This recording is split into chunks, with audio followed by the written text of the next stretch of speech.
Asterix and the Magic Carpet. It was around the year 50 B.C. in Gaul, which we now know as France, and the country had been conquered by the famous Roman general Julius Caesar. So now it was entirely occupied by Romans. Entirely? Well, no, not quite. Up to the north of the country, in Armorica, now called Brittany, one small village of indomitable Gaul still refused to surrender. That one little village was stubbornly holding out against the mighty forces of Imperial Rome. They weren't going to be occupied, not if they could help it. You can imagine how it annoyed a powerful commander like Caesar to think he couldn't make that one last little village surrender. He wanted everyone all down the centuries to remember his famous saying, Veni, vidi, vici, which means I came, I saw, I conquered. If he had to say, I came, I saw, and I conquered everyone, except for a village of Gauls who liked making a nuisance of themselves, well, that wasn't going to sound quite so good in the history books. But there was no denying it. The Gauls did like making a nuisance of themselves. Chief nuisance of all to Julius Caesar, though he was a hero to his own people, was the little warrior Asterix. Asterix was shrewd, cunning, and clever, and whenever danger threatened, the village chieftain, Vital Statistics, always turned to him for help. And where Asterix went, his great friend Obelix went too. You couldn't have called Obelix clever. Not really. But what he lacked in brain, he made up in brawn. Brawn, he always insisted, definitely not fat. If he happened to be almost circular in shape, it was just because his muscles grew that way. Fat or not, Obelix was huge and immensely strong. He needed to be strong because his job was carving and delivering the huge standing stones called menhirs that can still be seen in parts of Brittany today. Nobody knows exactly what menhirs were for, but the ancient Gauls seem to have liked them a lot, and Obelix seldom went anywhere without one. He took his faithful hound Dogmatix everywhere, too. Dogmatix was a small black-and-white dog with big ears, and he'd seen a good deal of the world with the Gauls on their perilous missions. Other important people in the village included the druid Getafix, who gathered mistletoe and brewed magic potions. The mistletoe went into the potion, which was his great speciality. If you drank it, it gave you superhuman strength, and superhuman strength came in very handy for fighting Romans. The only trouble was that this superhuman strength wore off after a while. Obelix, however, was an exception. He had fallen in a cauldron full of the potion when he was a baby, and it had a permanent effect on him. Obelix thought it very unfair that he never got a second helping of potion when Getafix was doling it out before yet another punch-up with the Romans. Chief Vital Statistics himself was a fine figure of a man. Brave, hot-tempered, majestic, respected by his men and feared by his enemies. The only person who seemed neither to fear nor respect him much was his wife, Impedimenta, but still she was fond of him in her own way. And finally, there was the village bard Cacophonix. Every village in those days had a bard to compose and perform odes and songs whenever there was anything to celebrate. Cacophonix was ready and willing to play his lyre and sing whenever anybody wanted. His trouble was that nobody ever did want, because he couldn't play or sing in tune to save his life. His performances were deeply unpopular with his fellow villagers. In the story you're about to hear, however, Cacophonix would be called upon to play and sing to save someone else's life, and his conspicuous lack of musical talent was to come in positively useful for once. By now, the Gauls had been holding out against the Romans for so long that both sides were used to the situation. It still annoyed Caesar to think that the garrisons he kept sending to the fortified camps surrounding the village couldn't make any headway, not even with the most modern, streamlined, up-to-date weapons, such as spears and catapults. But somewhere deep down inside, he respected the Gauls as enemies. And they, in their turn, sometimes thought Caesar wasn't such a bad old stick. After all, he did provide them with a lot of fun in the way of battles. There was nothing an ancient Gaul liked so much as getting well primed with magic potion, wading into a brand-new lot of Roman soldiers, and thumping them till they turned tail and ran for it, usually all the way back to Rome. When the Gauls weren't keeping the Romans out of their little village, or helping the Gaulish resistance workers in other parts of the occupied country, Asterix and Obelix, with Dogmatix tagging along, sometimes went on missions to other parts of the world, They'd been to the Olympic Games in Greece. They had visited Hispania, now Spain, and Helvetia, now Switzerland. They'd been to Rome itself, and even across the ocean to a new world where people wore feathers in their hair and hunted birds that made a funny gobbling sound. Not a patch on the Gauls' favourite food of roast wild boar, Obelix thought. In fact, none of these places was a patch on their own little village either, and the heroes were always glad to get home. As a matter of fact, when this story begins, they were lucky to have a home. For quite recently, the Romans had actually burnt the Gaulish village down. Now, you might well think that Julius Caesar would have been really pleased. You might well think it was just what he wanted. But it so happened that the Gauls had been looking after a baby at the time, a very special baby, the son of Caesar himself and the great Queen Cleopatra of Egypt. And Asterix and Obelix had been protecting him from the treacherous Roman Brutus. It was Brutus's men who attacked the village and burnt it to the ground. And when Caesar found out exactly what had happened, he was so grateful to the Gauls for keeping his son safe that he showed he was a good sport and had the village entirely rebuilt. The building work had just been finished, and the villagers were having a banquet to celebrate. Any excuse did for a banquet among the ancient Gauls, who liked their food and drink and a bit of jollification almost as much as they liked thumping Romans. They really did have something to celebrate today, as Chief Vital Statistics was reminding them. Standing on the table, he raised his drinking horn in the air and began to make a speech. "Friends, Gauls, countrymen, lend me your ears," shouted Vital Statistics above all the cheerful noise of merrymaking. "The Romans," he continued, telling everyone what they already knew, "the Romans burnt our village to the ground, but Caesar, ashamed of what they had done, told his men to rebuild it. Well, fair enough. But that doesn't mean we're all square. No, dear friends, the Romans are still our enemies. And so," he yelled at the top of his voice, trying to make the villagers shut up and listen, "and so, I propose a toast to the rebirth of this imposing and magnificent symbol of our resistance to the Roman Empire, and in paying suitable tribute to this, the last bulwark of the liberties of our great Gaulish nation, I say to you now—" Yes, well, it was turning into a very long-winded speech. Vital Statistics liked the sound of his own voice, but nobody else bothered to listen. They just went on with their own conversations. Obelix was tucking into an enormous roast wild boar. He could eat half a dozen or so at a sitting, and thought he might beat his own record today. "You know, Asterix," he said thickly through a mouthful of boar, "I really enjoyed watching the Roman soldiers rebuild our village." "It was pretty good fun," agreed Asterix, "especially when they were going slow with the heavy stones for the hut walls, and you chucked a few menhirs at them to show you could stone wall too." "I say to you now," bellowed Vital Statistics, trying again. "Well, it worked," Obelix pointed out. "The Romans got the job done ahead of schedule, didn't they?" "Fear, my dear Obelix, can be a remarkable stimulus," said Getafix the Druid. Unhygienix, the village fishmonger, was eating wild boar too. Fish seldom featured on the Gaulish banqueting table, for the excellent reason that the fish Unhygienix sold were about as fresh as the bard's songs were tuneful. "Isn't it nice to have brand-new huts to live in?" said the fishmonger happily, to his neighbour Geriatrix. "Oh, yes, I suppose so," said Geriatrix thoughtfully. He was the oldest inhabitant of the village, but in spite of his age he was ready to join in the fighting and banqueting with much younger men. "Oh, yes, they've gone and built it just the same as before. I wouldn't have minded a spot of modern architecture while they were about it.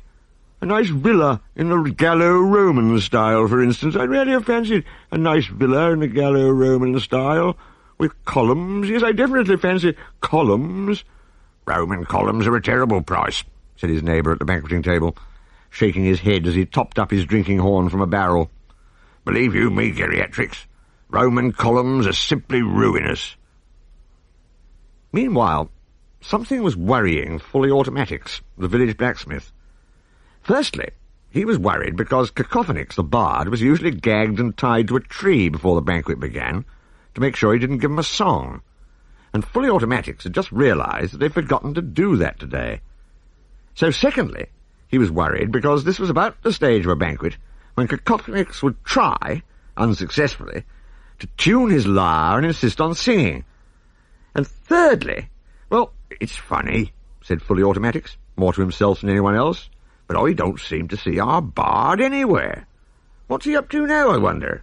"Silence while I propose a health!" shrieked Chief Vital Statistics.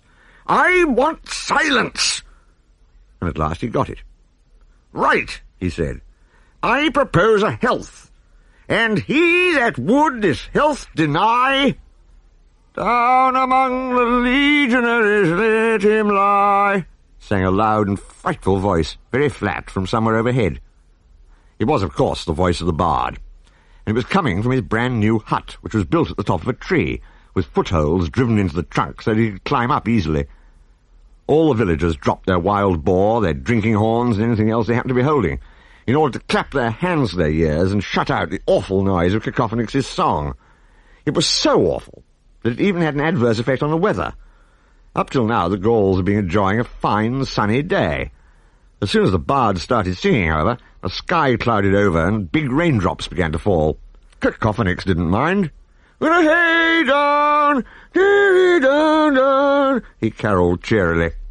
The rain was falling in torrents by now, with thunder and lightning, too. "Dee, dee, down," warbled Cacophonix. "And down's the word," yelled the infuriated chieftain, making for the treehouse with an axe in his hand. "You just pipe down, Cacophonix. You pipe down or you come down, house and all." And he began chopping away at the tree trunk with his axe. "Oh, really?" said the bard, offended. "So I'm not even allowed to try out the acoustics of my new hut, is that it? Philistines! You don't appreciate art. That's your trouble." At least the rain slackened off a bit when he stopped singing. "Try the acoustics, eh?" shouted Vital Statistics, red in the face with fury. "This would try the patience of Tutatis." Tutatis was the principal god of the ancient Gauls. Chop, chop, chop went the axe. "Right," said the chief, chopping grimly away. "I said you come down." The rain had just about stopped. The sky was clearing. And next moment, before Vital Statistics could cut through the tree trunk and bring Cacophonix's beautiful new house to the ground, something did come down. But not the bard. Something, or rather someone. The bard leant out of his window to watch, baffled, and the chief stopped chopping, equally baffled, as this person fell from the now clear sky and landed on his head in the middle of the villagers. Vital Statistics stared. He saw a little man wearing nothing but a white turban, a white loincloth, a white beard, and glasses. The little man was now sitting up and rubbing his head. Nothing like this had ever happened during a banquet before. Who are you?" Chief Vital Statistics finally managed to ask. Where do you come from?" "I'm what's-his-name, the Faker," said the little man. He seemed to have recovered from his crash landing quite quickly.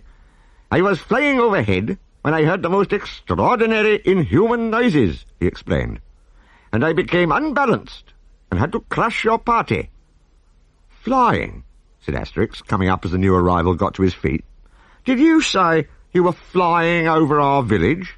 "These fakers are crazy," said Obelix wisely, tapping his forehead.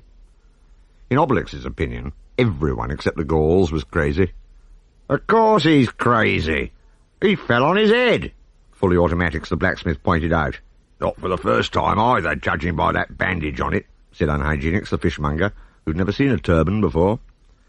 But next moment, everyone's attention was distracted from the new arrival. Impedimenta, the chief's wife, came up to them carrying something. "Piggy-wig! Piggy-wiggy!" she called. Chief Vital Statistics blushed. He did wish his wife wouldn't use her pet name for him in public. It didn't quite suit the dignity of a Gaulish chieftain. "Look what I've just found outside our front door, Piggy-wiggy," said Impedimenta happily, showing Vital Statistics what she was carrying. It was a carpet. A very handsome red, orange, and yellow carpet, with a beautiful golden fringe. Impedimenta was delighted with it. It was just what she wanted for the brand-new hut the Romans had built for the chief. Someone else was delighted to see it too. What's-his-name, the Faker. "My carpet!" he exclaimed happily. "Oh, thank you, madam." His carpet? Impedimenta did not like the sound of that at all. She glared at the stranger.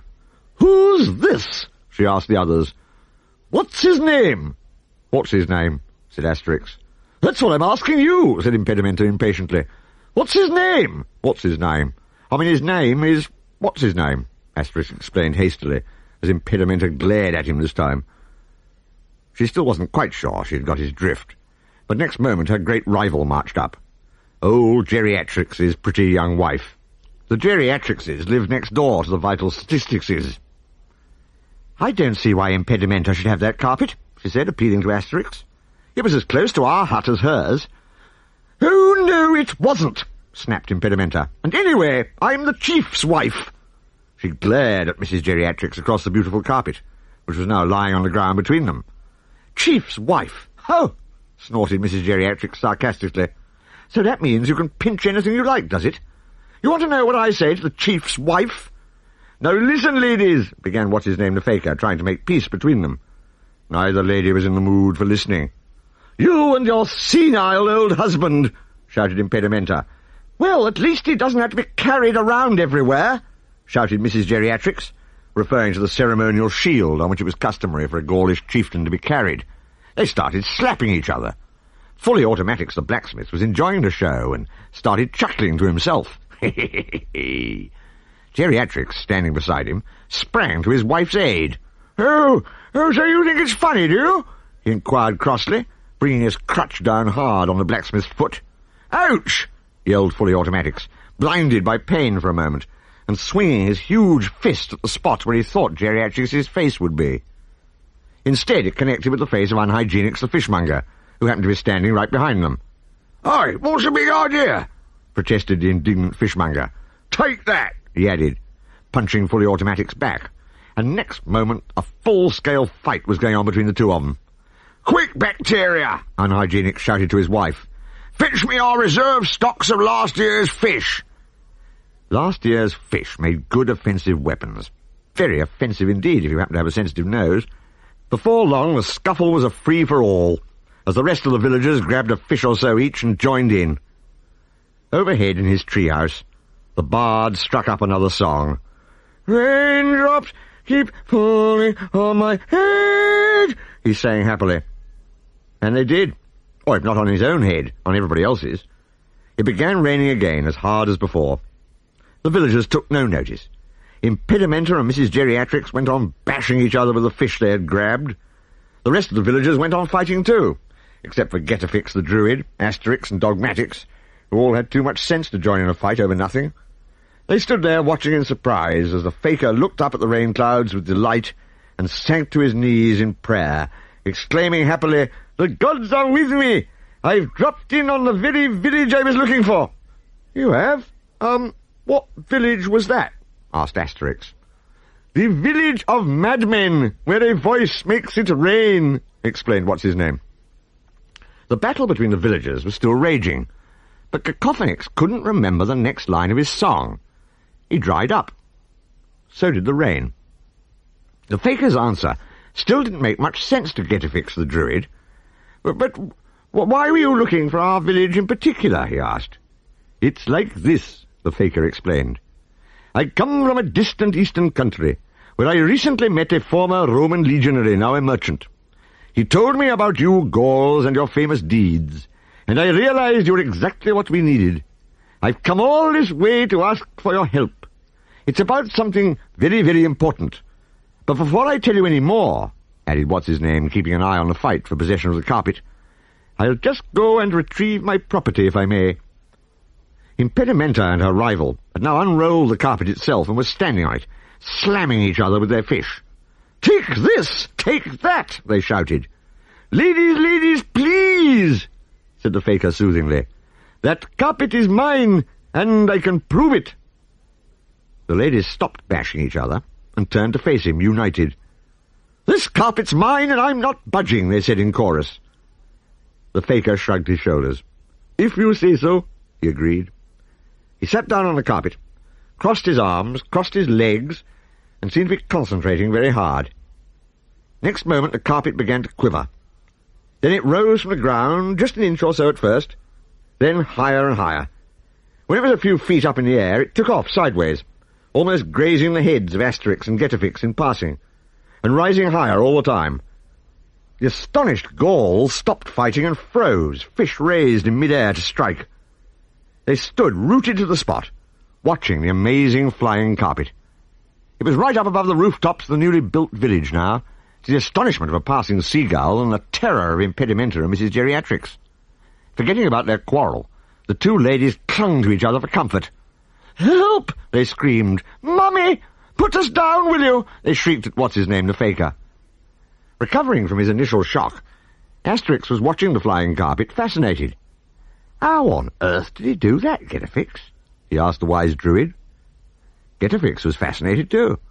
In fact, he took a professional interest, since magic and spells were very much in his own line, and yet he'd never seen anything quite like this carpet. However, after a little thought, he realized he knew the answer. "These fakers have strange powers, Asterix," he said. "I've heard tell of them before. Apparently they can concentrate hard enough to levitate anything they like." "What does levitate mean?" asked Obelix, making his way out of the chaotic pile of Gauls and joining Asterix and the druid. "It means to raise something in the air," Getafix told him. Asterix was still watching the sky. "Hey, I think the carpet's coming down again," he said. It was. It landed back in the middle of the village with a loud screech as it braked. The two scared and windswept ladies tottered unsteadily off, their quarrel quite forgotten, only too glad to be back on solid land again. Clinging to each other for support, they staggered home together in the friendliest way possible.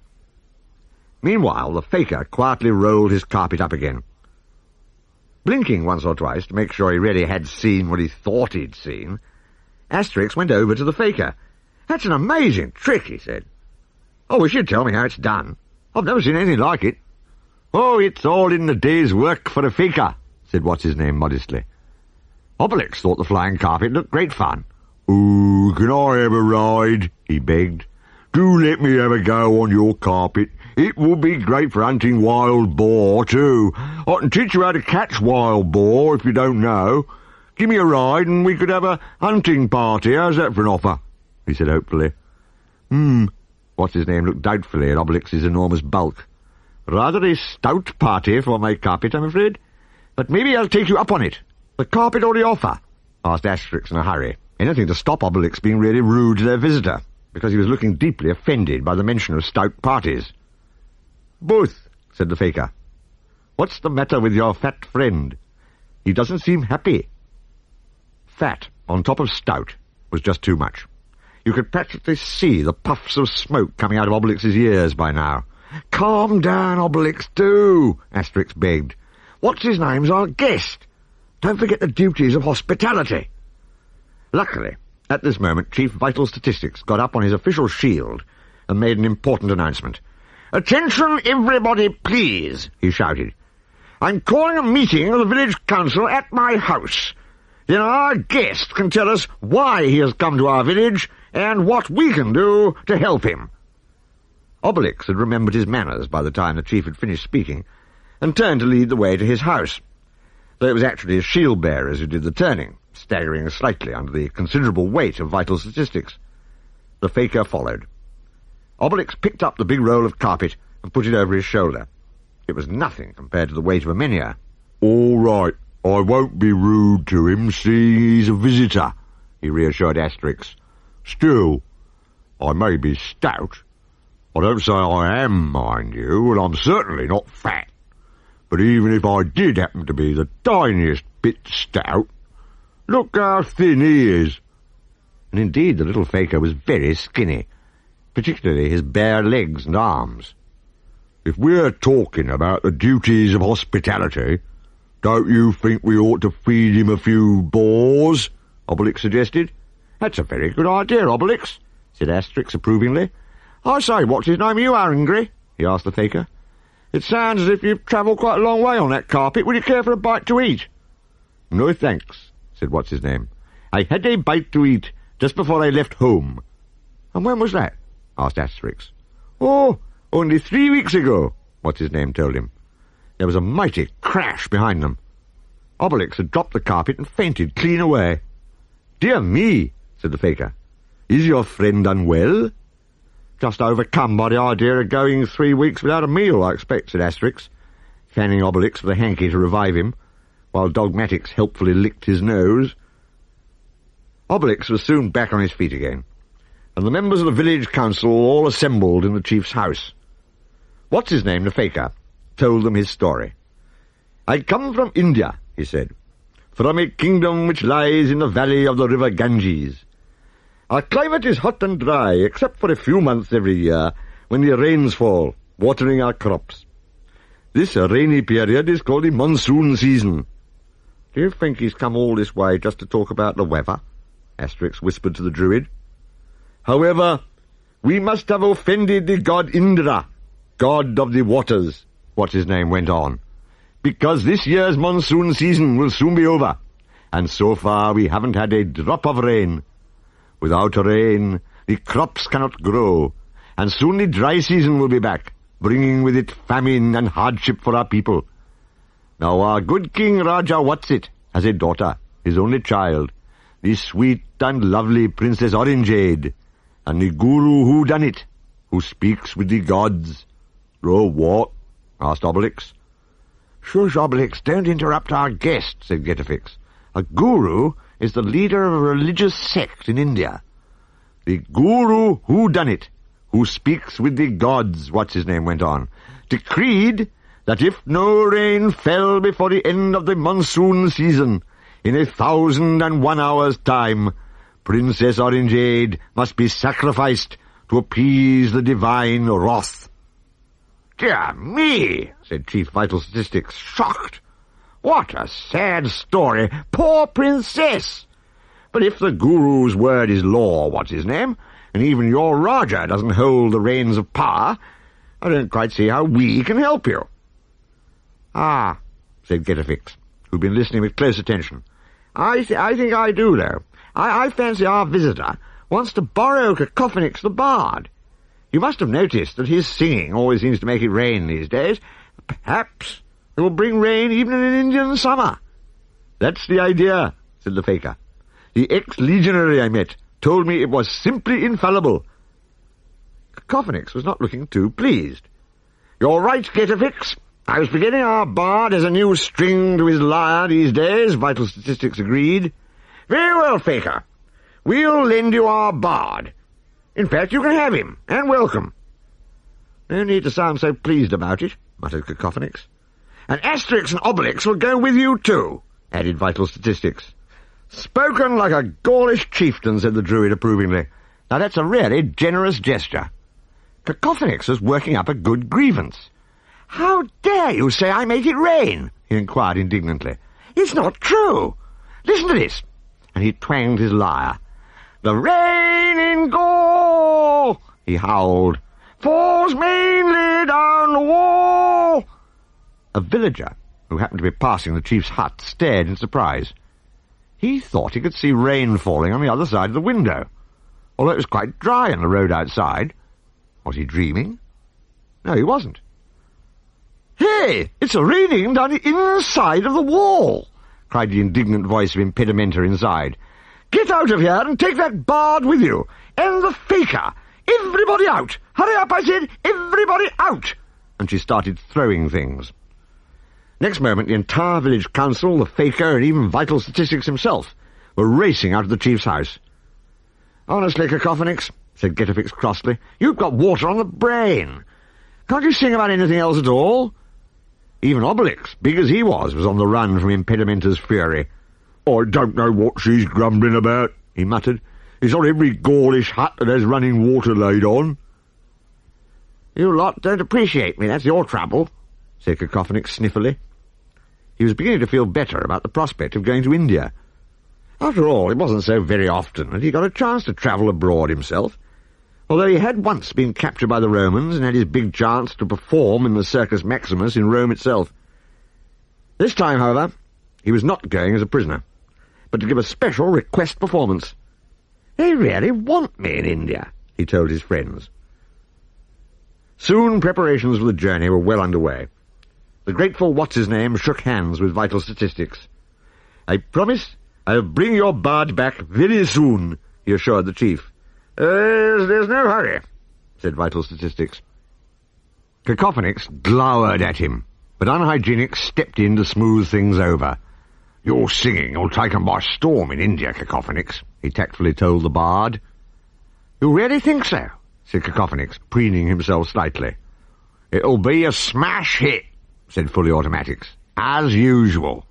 And as usual, he himself had his big hammer ready behind his back, ready to shut Cacophonix up if the bard decided to give them a foretaste of the programme he was planning to perform in India. Meanwhile, Getafix thoughtfully gave Asterix a gourd of magic potion for the journey. You never know, it may come in useful, said the Druid. Thanks, Getafix, said Asterix, and looked around for his best friend. Where's Obelix got to, I wonder? Next moment he knew. Obelix, too, would be making preparations for the journey. With a shout of, "Make way there!" he came into view, trundling a cart laden with dozens of wild boar carcasses. What on earth, said the startled Asterix, do you think you're doing with those? Just stocking up with a few in-flight provisions, that's all, said Obelix. We'll need more than a packed lunch for a journey to India, you know. However, what's-his-name, the faker, shook his head. My carpet will never carry all that, Obelix, he said. But don't worry, we can stop off to eat whenever you want. There was nothing for it. What's-his-name was the pilot, so Obelix had to do as he said, although as he boarded the carpet he felt some misgivings. A man who hadn't eaten for 3 weeks on the way to Gaul might not have the same ideas about regular mealtimes en route as he, Obelix, did. All aboard, said the faker. He himself sat at the front of the carpet, arms stretched out in front of him, and started concentrating hard. Cacophonix and Asterix waved goodbye to the assembled villagers, Cacophonix rehearsing the particularly gracious wave he was planning to give the grateful Indians, as they tumultuously applauded his songs. Dogmatics, of course, was on the carpet, too. It had a little trouble taking off this time, weighed down as it was by Obelix, who was still sulking about the boars. But just as Getafix had said, the faker really did have wonderful powers, and soon they were flying steadily over the countryside, off on their long journey to save Princess Orangeade. "Ah, look, Obelix," said Asterix, admiring the view. "Gaul is even more beautiful from above." But the beauties of nature, when they did not include wild boar, left Obelix cold. "I'm hungry," he grumbled. Cacophonix was in high spirits. "I feel inspired now I'm airborne," he announced, and he twanged his lyre. "I will now give you an air on—" "No, Cacophonix, don't," Asterix begged him. "This is no time for singing. If the carpet gets unbalanced, it might let us all down." "Ha! Barbarians!" muttered Cacophonix to himself, joining Obelix in his fit of the sulks. Asterix tried to cheer them up. "What a lovely view," he said brightly, looking down again. "From up here, you can even see the little wild boar gambolling happily about." That stopped Obelix sulking, all right. "Wild boar!" he exclaimed, watering at the mouth. "Where? Where?" And he leant right over the edge of the carpet looking for them. Under his sudden shift of weight, lots of weight, the carpet tilted. It bucketed, it spiraled, it zoomed downwards almost out of control. What's-his-name struggled to hold it steady. "Tell that great fat pachyderm to stop shifting about and keep still," he snapped. "Pachyderm I may be," said Obelix indignantly, "but I am not fat." At last the faker had the carpet under control again. Asterix, who had been unable to do anything but hold tight while it bucketed so alarmingly, now had time to look around him. "And help! Man overboard!" he cried. "We've lost Cacophonix!" Sure enough, Cacophonix was no longer with them. But next moment, to his great relief, Asterix spotted the bard clinging for dear life to the branch of a tree which had broken his fall. "There he is!" cried Asterix. "Down there!" "If the carpet gets unbalanced," he said, muttered the bard indignantly to himself as it swooped lower, but he was thankful to be able to let go of his branch and drop onto it as it passed just beneath him. "Phew! I thought I was never going to see you again," he told his friends. "You know we'd never let you down, Cacophonix." "Oh, sorry," said Asterix, realizing what he'd said just too late. "Pachyderm," Obelix was still muttering. "Huh, pachyderm yourself. I'm hungry too," he repeated. "I think we really had better stop, what's-his-name," Asterix told the faker. "Goodness knows what Obelix might do next if he doesn't get a boar or so inside him. And I think I can see a restaurant down there," he He was right. Down below, somewhere in the middle of Gaul, a Gaulish chef was serving 3 customers sitting at a table outside his restaurant with 3 whole roast boar and boasting of his skill. "Try my wild boar recipe, and then you won't mind even if the sky does fall on your heads," he proudly told them. For it was the traditional fear of all the ancient Gauls that the sky would fall on their heads one day. As he spoke, a shadow passed above. "And the same order for us, please, chef," said a voice overhead. The chef and his customers looked up. "Help!" they shouted. "By Tutatis, the sky is falling on our heads!" And they took to their heels and fled indoors. "Very convenient," said Asterix, as the carpet flew by, low enough for its passengers to snatch up the 3 roast boar in passing. Soon the 3 Gauls and dogmatics were contentedly munching away. Obelix was in a much better mood now. "These new-fangled self-service places are a really good notion, if you ask me," he said happily, scrunching a boar bone. "What about you, what's-his-name?" Asterix asked the pilot. "Wouldn't you like a slice of boar, too?" "No, thank you," said the faker firmly. "I'm an ascetic, and ascetics never eat meat." Obelix looked at him with some concern. "Over 3 weeks, and he still isn't eating," he whispered to Asterix. "If you ask me, he's not normal." But the faker had his mind on more important things, like navigating the carpet. He was not used to the airways in this part of the world, and didn't want to waste time getting lost. Glancing down, he saw what he was looking for. "Ah, good, a Roman camp," he said. "Rome is the first big city on our route, so I'll just make sure we are flying the right way." And he brought the carpet down low again, until he was within hailing distance of a Roman legionary on sentry duty outside a tent. "Hey, is this the way to Rome?" he called. The sentry, as it happened, had been indulging in rather too much Gaulish wine. Discipline was lax in this particular Roman camp. He still had the wine barrel under his arm, and he was hiccuping gently as he stood guard. In his woozy state, he didn't at first notice anything unusual in being addressed from a flying carpet in the air above. You're all going the right way," he told the faker. "Anyway, hike," he added, hiccuping Latin as the Romans tended to. "Anyway, hike. All roads lead to Rome. You can't miss it." "Thanks," the voice called down as the carpet gained height again. The legionary did a double-take, and realized what he had seen and heard, or what he thought he had seen and heard. "Help!" he shrieked, dashing into the tent. A few moments later, he had his head in a tub, while a friend poured buckets of cold water over it. "Well, incautious?" his friend asked him with callous cheerfulness. "Gaulish wine too strong for you, is it?" "Too true," moaned the alarmed legionary. "Talk about pink elephants. I saw worse than pink elephants. I swear I'll never be won over the 8 again." Leaving the Roman legionary and his good resolutions behind, the Gauls and what's-his-name were flying on. It was evening now. "It'll soon be dark," said Asterix. "Where are you going to stop for the night, what's-his-name?" "There's no time to stop," said the faker. "But you can sleep on the carpet," he told his passengers. "It's very comfortable." "Aren't you going to get any sleep yourself?" asked Asterix. "Oh, I'm used to staying awake all night," what's-his-name assured him. "Anyway, being a faker, I can only sleep on a bed of nails." "Asterix," whispered Obelix. "These fakers are—" "Shh!" hissed Asterix. Obelix contented himself with tapping his forehead, by way of giving it as his considered opinion that fakers were crazy. "Besides," added what's-his-name, "there really isn't any time to waste. Don't forget the 1,001 hours and the plight of Princess Orangeade." Meanwhile, far away in the throne-room of a magnificent Indian palace, the beautiful Princess Orangeade herself and her father, the Rajah, were discussing the same subject. "Dearest Orangeade," good Rajah Whatsit was saying, "if the faithful what's-his-name doesn't get back in time with the answer to all our problems, I fear that the infamous guru who done it will carry out his threat, and the people, fearing famine and the wrath of the gods, will support him. Alas, my child, what shall we do?" "Don't worry, father," said Orangeade. She was as good as she was beautiful, and couldn't bear to see the Rajah so upset.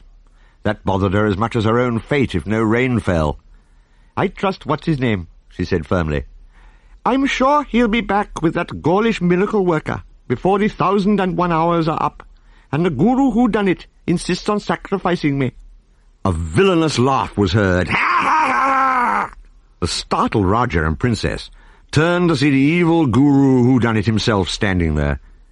He wore a blue robe embroidered with magic symbols, and with his sallow complexion, pointed nose and chin, and the gleeful look in his cunning eyes, he looked every bit as sinister as he sounded. He was gloating over the royal couple's plight. "Meanwhile, O divine princess," he reminded Orangeade, "half of the 1,001 hours is up already, and it still isn't raining." But though Raja Whatsit was a white-haired little old man, he wasn't afraid to stand up to the wicked whodunit in defence of his beloved daughter. "Wretch," he said indignantly, "we know that the sole aim of your evil plots is to become ruler of this kingdom, once you've disposed of my dear daughter Orangeade, the only true heir to the throne. But you haven't done it yet, whodunit." "I shall, though, just you wait," chuckled whodunit. "It's only a matter of time. Your grief deludes you into wishful thinking, Raja. The god Indra himself revealed his will to me. See that cloudless sky, and the pitiless sun beating down on your whole kingdom? Isn't that a sign that the gods think you are a has-been, Whatsit?" The poor Raja couldn't think of a good reply to this, but Princess Orangeade spoke up bravely. "The gods aren't as cruel as you'd like us all to think, whodunit," she told the guru. "I'm sure they will guide What's-his-name the Faker safely back to us, with the Gaulish rainmaker. Before long we shall see them here, the saviours of the people. I expect they're on their way at this very moment." At that very moment, in fact, the saviours of the people were preparing to spend their first night in the air. But something was bothering Obelix.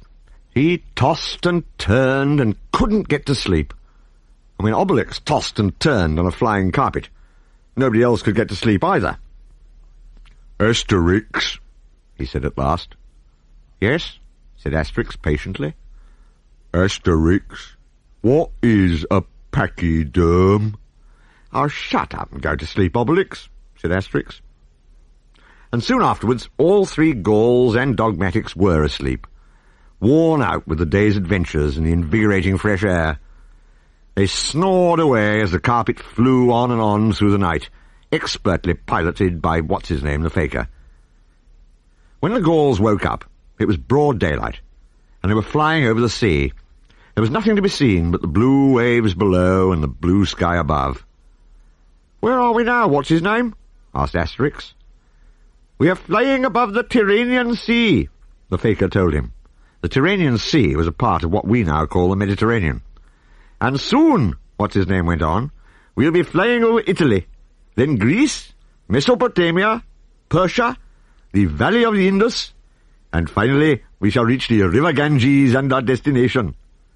"Goodness me," said Asterix admiringly. "How do you manage to find your way so easily?" "Simple," said the Faker. "I just do as the carrier pigeons do. It's known as the homing instinct." After a good night's rest, Obelix was feeling hungry again. But remembering that nobody had been particularly pleased with him for saying so the day before, when poor Cacophonix fell off the carpet, he decided to drop a broad hint instead. Picking up the puzzled dogmatics, he said hopefully, "Did a little Bow Wow want his din-dins, did-dums then?" "I spy a ship," called Asterix suddenly. He could see through his friend's hints easily enough. "And maybe they'll have din-dins on board for you too, Chubby Chops," he told Obelix. The ship Asterix had spotted was a handsome vessel, with a fearsome face painted on the prow, a great gilded battering ram in front of it, and a yellow and purple striped sail. And the flag it flew was the Skull and Crossbones. Sure enough, the ship belonged to the Gauls' old acquaintances, the pirates, whose vessels they had sunk so many times before, sending their hard-stolen loot, to the bottom of the sea. This time, however, the pirate captain felt sure he was safe from Asterix and Obelix. He wasn't likely to meet any Armorican Gauls from up in the north, not down south here in the middle of the Tyrrhenian Sea. Indeed, as far as he could tell, there wasn't so much as another sail in sight. But he thought he'd better make sure, because he and his men had spent a really successful couple of months at sea, and their ship was stuffed with treasure. "Hey, you up there in the crow's nest!" he called to the pirate on lookout duty at the top of the mainmast. "See any sails at sea?" "Not a blessed sail, Cap'n," the man called down. "It's a vacant sea." "Good, splendid," said the pirate captain, rubbing his hands and chuckling gleefully. "Ha ha ha! Right, me hearties, bring all the loot from this season's piracy up on deck, and we'll have a nice, quiet gloat." Before his men could obey the order, however, the lookout in the crow's nest uttered a sudden cry of terror. I see a sky pilot," stammered the man aloft in the crow's nest. "You see a what?" asked the startled captain. "A sky pilot," called the man in the crow's nest. "Flying a carpet, straight ahead and making for us." Next moment, the incredulous and horrified pirate captain saw it too. The carpet had lost height and was skimming the waves. "Why, if it isn't our dear old friends the pirates!" exclaimed Asterix, delighted, as What's-His-Name landed the carpet neatly on deck. The pirate captain was far from delighted. If he hadn't been able to believe his eyes at the sight of a flying carpet, he could believe them only too well when the familiar and enormous figure of Obelix started searching his ship. Down to the hold went Obelix, and soon he was flinging treasure chests and sacks of money up through the open hatch. Many of them went straight overboard, as Obelix looked for what he wanted, and failed to find it. But what's he after?" inquired the puzzled pirate captain, as yet another chest full of jewels splashed into the sea. He got the answer from Obelix himself. "There's nothing to eat on this ship, Asterix," Obelix called up from the hold, sounding thoroughly disappointed. "Only a load of old junk. Not even junk food, either." Splosh went a bag full of golden coins. "Please," the pirate captain begged Asterix, "sink this ship if you like. I mean, it's only an old junk anyhow. Another ship's neither here nor there. But do tell your friend to stop throwing our money overboard." "Can't be done. Sorry," said Asterix. "He's hungry, you see. And when Obelix is hungry, there's no stopping him." "But that's our treasure in the hold," wailed the pirate captain. "No hold's barred with Obelix around, I'm afraid," said Asterix. "Unless you happen to have a little snack on board after all, that is." "Quick!" shouted the captain frantically, turning to his men. "Turn out the galley this minute! Bring everything edible up on deck!" They made haste to obey his orders, all but one, the man who had been on lookout duty up in the crow's nest. He realized that the honor of the ship and its crew was at stake. While the other pirates brought all their provisions up on deck, he crept below with an axe, unnoticed by the Gauls. It turned out that Obelix had simply been looking in the wrong place. The pirates had plenty to eat on board. Ham, cheese, chickens, cakes, sausages, pumpkins, and best of all, wild boar. Once it was all heaped up on the carpet, there was hardly room for the three Gauls and Dogmatics too. Before boarding the carpet himself, Asterix dug around in his pocket. "We're honest men," he told the pirate captain. "Here you are, payment for our meal." And he flicked the pirate captain a solitary silver coin, joined his friends, and next moment they were airborne again, soaring away across the Tyrrhenian Sea. The coin fell to the deck. The pirate captain looked at it gloomily. "Oh, well, better than nothing, me hearties," he said at last, philosophically. "After all, they might have scuttled the ship." There was a funny sort of glugging, gurgling sound. The face of the lookout man appeared through the open hatch on deck. He was smiling broadly as he showed the captain his axe. "They won't get us down so easily, Cap'n," he said triumphantly. "Our honour is saved. I've scuttled the ship." And the glugging and the gurgling got louder and louder. Half an hour later, only the top of the mainmast with the pirate flag bearing the skull and crossbones still showed above the choppy waters of the Tyrrhenian Sea. The captain and his ancient peg-legged colleague were clinging to a plank of wood stomachs heaving in time with the waves. "I've soaked us again," said the captain gloomily. "Enough to make you sick." "Sic transit Gloria Mundi," agreed Pegleg, always ready with a Latin tag. "Gloria who?" asked the pirate captain. "Mundi. Thus passes the glory of the world," said Pegleg, kindly translating. "Sickening, like you said." "Please," said the pirate captain, going green. "Let's change the subject." And the two of them started steering their plank the long, long way to shore. On and on flew the carpet, while the Gauls enjoyed an excellent picnic meal in the air. Land came in sight again, and they flew over part of Italy. After 96 hours flying time, their pilot what's-his-name made an announcement. "We are now approaching Rome." The Gauls craned over the side of the carpet to have a look. They had been to Rome on previous occasions, but they'd never had an aerial view before. "I'll come down lower," said what's-his-name. "Then you can get a better look at this great and magnificent city." There lay Imperial Rome beneath them. Imperial Rome, with its fine wide streets and broad squares, with the Forum, the Colosseum, and the Circus Maximus, the river Tiber, the temples and aqueducts, the baths and the amphitheatres. It was indeed an impressive sight. Not that Obelix was going to admit as much. "Great city," he said. "Huh! It's not all that much bigger than our own village." "It is a bit bigger, you've got to admit," said Asterix. "I say, if only we had the time, we could drop in on old Julius Caesar. I wonder if he's at home today." Julius Caesar was not only at home, but in bed. He had not been well, and although he was recovering from his illness now, he looked very pale. A doctor was standing at his bedside, sponging his forehead. "That fever has left me very weak," Caesar complained. "Aesculapius, the god of medicine, was watching over you, O Caesar," said the doctor reassuringly. "It was just a touch of gravedo asiatica." Being a doctor, he used the Latin names for illnesses. And being Roman himself, and thus knowing Latin, Julius Caesar understood him. What the doctor really meant, of course, was Asian flu. The doctor persuaded his imperial master to get out of bed, wrap himself in a fur rug to keep out the draughts, and come out on the terrace of his palace. "Just try the fresh air wafting over Rome, O Caesar, and you'll feel better," he said. "I hope so," said Caesar. "You know, in my fevered delirium, I kept seeing those indomitable Gauls from Armorica, all over the place. It was like a nightmare." The sound of an all-too-familiar voice was suddenly heard overhead. "Well, I never," it remarked. Fresh air was not the only thing wafting over Rome. Looking up, the astonished Caesar and his equally astonished doctor saw that flying carpets were doing the same. "Hi, Julius, old chap," Asterix went on. "Nice to see you. Sorry we can't stop, we got to fly." And they did.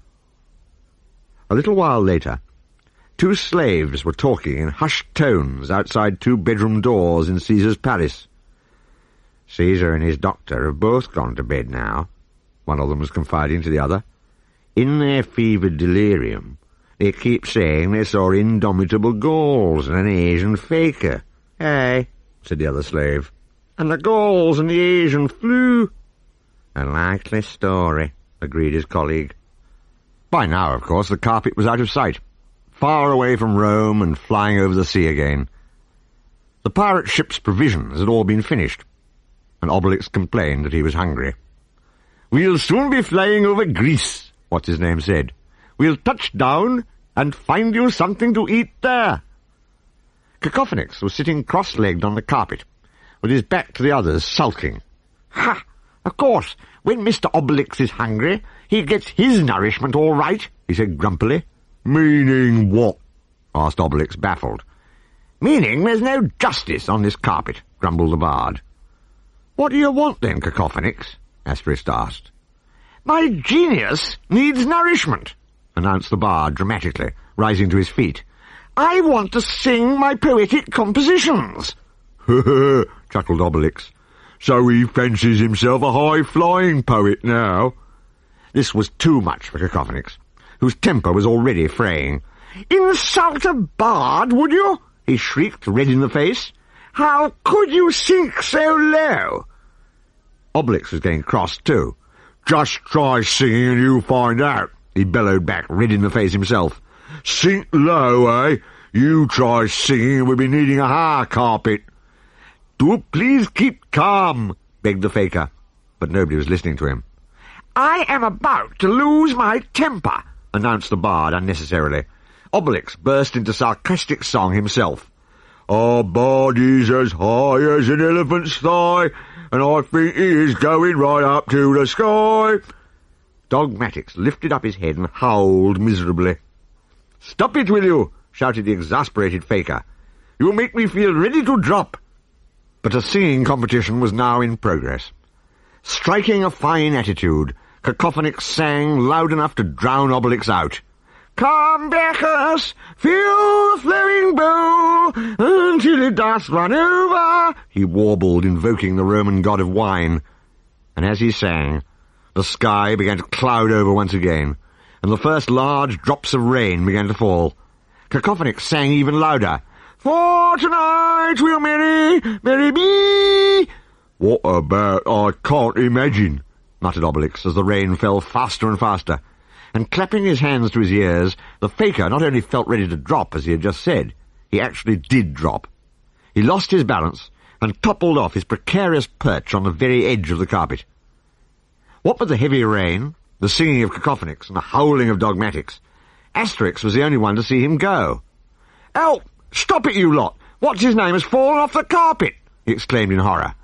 And the singing and the howling very soon stopped of its own accord, because without the faker, and his wonderful powers of concentration and levitation, the carpet was dropping like a stone, passengers and all. It landed in the sea with a mighty splosh. And for a little while, there was nothing whatsoever to be seen of it or its passengers. Then 3 heads appeared above the waves, but only 3. The heads of Asterix, Obelix, and Cacophonix, with Dogmatix perched on top of Obelix's helmet. What's-his-name the faker, however, was nowhere in sight. For the moment, the Gauls had to think about saving themselves, and they were in luck. A ship! Exclaimed Asterix. And I think they've seen us. Sure enough, the merchant ship sailing not far away had spotted the 3 Gauls and was turning to pick them up. They clambered on board, dripping wet. Fortunately, Obelix had salvaged the carpet and was wringing the water out of it. They were greeted by the ship's captain, a stout and friendly Greek merchant with a black beard and a green tunic. "Welcome aboard," he told the Gauls. "I'm on the premises." "So I see," said Asterix, shaking hands. "And we're glad to be on them too. I'm Asterix the Gaul. You haven't seen any fakers falling recently, have you?" "No," said on the premises, slightly surprised. "It's just been raining cats and dogs, which the Oracle Met Office failed to forecast, same as usual. No fakers, though." "And he's lost at sea," cried Asterix, horrified. "We're done for." All of a sudden, a voice was heard singing. Not Cacophonix this time, not even Obelix. "While the raging seas did roar," it sang, as the Gauls and the Greek merchant listened in surprise, unable to think where it was coming from. "While the raging seas did roar, hick, and the stormy winds did blow, and we jolly faker boys were all up, hick, aloft." "That's what's-his-name's voice," exclaimed Asterix, making for the place where it seemed to be coming from. On the premises ship had its cargo stacked in the open on the lower deck, with a narrow upper deck running around the sides of the vessel above. The cargo consisted of big corded bales, and rows of enormous jars, and the voice appeared to be coming from one of the jars. "I'm sure it's what's-his-name," cried Asterix, trying to track the right jar down. "And we jolly faker boys were all up aloft, and the landlubbers lying down below," continued the voice. "He's got hiccups, too," said Asterix, locating what seemed to be the right jar. "On the premises, what have you got in these jars?" "Wine, of course, can't you tell?" said the Greek merchant. "If there's any left in this particular jar, that is." And putting in an arm, he fished out the limp, hiccuping, singing form of what's-his-name. "Would this by any chance be your faker?" he asked. "How dare," said Asterix, dismayed. "And he never touches wine, usually. It must have had a very bad effect on him." He's certainly got a few jars inside him, agreed Obelix, as What's-His-Name reeled and staggered against the outside of the big wine jar. So much for the ascetic life, Cacophonix pointed out. As a faker, he's a faker, he added, pleased with what he thought was a good joke. Neat, eh? He asked the others. No one answered. And to think he calls himself a poet, thought Dogmatix, but in dog language. The faker collapsed on the planks of the ship's deck and fell fast asleep, snoring rhythmically. Oh, help, said Asterix, really worried now. He picked up a bucket of water and flung it into What's-His-Name's face. If it's going to take him long to sleep this off, we'll arrive too late to save the lovely orangeade. Never mind the orangeade, what about my wine? Asked On the Premises, ruefully inspecting the huge and almost empty jar. The bucket of water did no good. What's-His-Name just went on snoring. We must do something, said Asterix. He agitatedly paced the deck. We must do something. Good idea, Obelix agreed. Let's have lunch. Oh, really? Shouted Asterix. It was his turn to lose his temper now. A fat lot of help I get from you two. One of you obsessed with food, and the other with singing. That's a good idea, said Cacophonix brightly. Why don't I give him a song, then? Oh, no, screeched Asterix, jumping up and down on the spot to relieve his feelings. Oh, no, here we go again. But Cacophonix had thought it out quite sensibly this time. Now listen, Asterix, he said. My singing does seem to have a remarkable effect on What's-His-Name. Hearing me just now appears to have moved him a great deal, right off the carpet, in fact. Maybe another song will rouse him from his drunken stupor.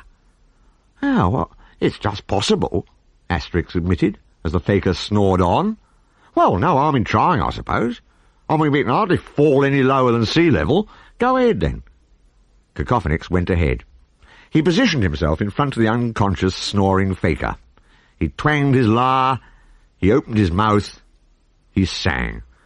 Speed, bonny boat, like a bird on the wing, over the sea to India. There was no noticeable effect on the faker. There was on the weather, though. The sky clouded over, the rain began to fall, and soon it was fairly pelting down. Carry the bard, who will rescue the king, continued Cacophonix at the top of his voice, getting quite carried away himself. The sea was rising now. Huge waves carried the ship climbing up, and then sent her plunging down again. Breakers crashed over her deck. She tossed crazily in the grip of the storm. Lightning flashed, thunder rolled. "Stop it!" yelled Asterix. "Stop singing, Cacophonix, you idiot! You'll sink us!" "Too late," groaned On the Premises, clinging for dear life to the rail of his ship, as yet another great breaker swept over him. "We are sinking!" Fortunately, however, On the Premises was a skilful seaman, and although the ship was helpless in the grip of the waves, she did not actually capsize after all. She ended up intact and upright, but beached on a sandy shore, with the Greek merchant, the 3 Gauls, Dogmatix, and the still unconscious faker, all lying exhausted on the sand beside her. "Ah, wouldn't this just make the pirates laugh?" said Asterix ruefully. "Good thing we were near the coast," said On the Premises. "And to think of the song and dance my old friend Odysseus made about the sirens." The mention of singing seemed to rouse What's-His-Name. He opened one eye, sat up, and resumed his own song again. "And we jolly faker boys were all up aloft." "Here you are," said Cacophonix proudly. "I knew I could wake him up." "Yes," said Asterix, examining What's-His-Name dubiously. "He's not in great shape, though, which is hardly surprising, I suppose, after such a long fast." "Same as me," said Obelix, discovering half an inch of space which needed filling between his tummy and the top of his trousers. "I feel a bit weak and feeble myself." On the Premises had problems of his own to bother him. "And what were you Gauls thinking of doing about my ship?" he inquired. Asterix took out his emergency gourd of magic potion, uncorked it, and drank some. "Weak and feeble as he may be," he told the Greek, "Obelix is going to help me refloat it On the Premises." "Oh, so I'm not even allowed a moment's weakness, right?" asked Obelix sarcastically, as he and Asterix got into position at the landward end of the big, beached merchant ship. "Just shut up and push, Obelix," said his friend. Standing on deck, while they pushed, on the premises the Greek merchant watched with amazement as the two Gauls, one large enough admittedly, but one really small and apparently weedy, effortlessly pushed him, his helmsman, his ship and his heavy cargo back into the water. Of course he didn't know about the magic potion and its amazing effects. "When I tell my friend Odysseus about my own Odyssey, he'll never believe me," he muttered, shaking his head. The friendly merchant put out to sea once more, leaving the three Gauls, Dogmatics and What's-His-Name on the beach. What's-His-Name, though conscious again and still humming and hiccuping, was obviously in a sorry state. Cacophonix waved goodbye to the Greek ship. "Nice chap on the premises," he said, "but I must say I'll be glad to be back on the comfort of the flying carpet." "Yes," said Asterix. "Where is it, by the way?" And suddenly it dawned on him that he hadn't set eyes on it since the storm broke over the ship. "The carpet!" he cried, horrified. "We've gone and lost the carpet!" The faker hiccuped again. "I'm thirsty," he complained. "And I'm hungry," said Obelix, predictably. Asterix took no notice of either of them. "We find the faker, and then we go and lose the carpet," he muttered, pacing round and round in circles. But next moment he heard a barking. "Woof, woof, woof!" "It's Dogmatics," said Obelix. "He's calling us." "Maybe he's found the carpet," exclaimed Asterix hopefully. "Maybe he's found a ball," exclaimed Obelix even more hopefully. The barking was coming from behind some rocks. Climbing them and peering down, the two Gauls saw what Dogmatics had found. "It is the carpet," cried Asterix thankfully. "So it is," agreed the disappointed Obelix. However, he picked it out of the sea where it had been lying in the shallows and wrung it again to get the water out. The carpet, however, was no use without a faker in a fit state to fly it. Racing back to What's-His-Name, Asterix tried to make him understand their predicament. "We must take off again at once, What's-His-Name," he insisted. "If we don't, we'll never be in time to save Princess Orangeade." The mention of that name got past the faker's splitting headache. "The princess?" he muttered. "Yes, quick!" And with the Gaul's help, he managed to stagger over to the carpet, get into his cross-legged pilot's position, and put his mind with a tremendous effort to concentrating on takeoff. He obviously didn't find it easy to exercise his powers just now. Cacophonix felt rather alarmed. "Do you think it's wise in his present state?" he whispered to Asterix. "Wise or not, we can't waste time," Asterix whispered back. "Eee!" grunted the faker. "Hip!" he hiccuped, as the carpet levitated. It bucked under him. Everyone on it also levitated, a foot or so above the carpet itself, and then they fell back onto it again, heavily. It dipped and jumped and jolted and bucketed as its pilot took off in a severe attack of hiccups. "Who was it mentioned the comfort of flying carpets?" gasped Obelix, as the passengers were flung into the air once more. But at least they were on the move again. Sounding pleased with himself and his newly discovered powers of song, What's-His-Name happily struck up another tune. "Here we go, here we go, here we go," he chanted. "Here we go, here we go, here we..." Meanwhile, far away, the beautiful Princess Orangeade was waiting with bated breath for any sign of her rescuers. She sent her lady-in-waiting up to the top of a tower to keep watch for the flying carpet, and called up to her every now and then. "Lemonade, my faithful Lemonade, do you see anyone coming?" The lady-in-waiting hopefully searched the cloudless sky, and reported sadly that her search was fruitless. "Or if not exactly fruitless, the answer is a lemon," she called down. And the less likely it seemed that the princess could be saved in time, the more whodunit felt he had to celebrate. He and his henchman, the wicked faker Owzat, sat in his luxurious apartments, drinking a toast to the end of the 1,001 hours. "Well, Owzat, my wicked henchman," said the Guru, accurately enough describing Owzat, who was as nasty a piece of work as you could hope not to meet on an Arabian night. Well, here's to the success of our plans. The heir of this kingdom will soon breathe the last of the heir of this kingdom. And he cackled madly at his own joke. Heir of this kingdom! Heir of this kingdom, get it? Rather dry, eh? You always did have a dry wit, O divine master, said the horrible Owzat, cringing. Fakers came in all shapes and sizes, and Owzat was as disloyal to the Rajah as the faithful what's-his-name was loyal. Owzat was no ascetic either. He raised a brimming goblet to drink the toast proposed by whodunit. Cheers, and may the forces of evil make that talkative fool what's-his-name dry up forever. Little did Owzat know it, but what's-his-name himself was echoing his very words as the carpet sped on its way, not so jerkily now that he had recovered from hiccups. I'm a fool, said the faker ruefully, and I've got a terrible thirst. Well, I'm no fool, but I've got a terrible hunger, announced Obelix. What's his name? You really mustn't blame yourself for what happened, Asterix assured the faker. It wasn't your fault. But the faker couldn't forgive himself. I've committed the sin of gluttony, he said mournfully, and I really deserve this splitting headache. But what's even worse is the thought of the time we've wasted. Well, we mustn't waste any more now.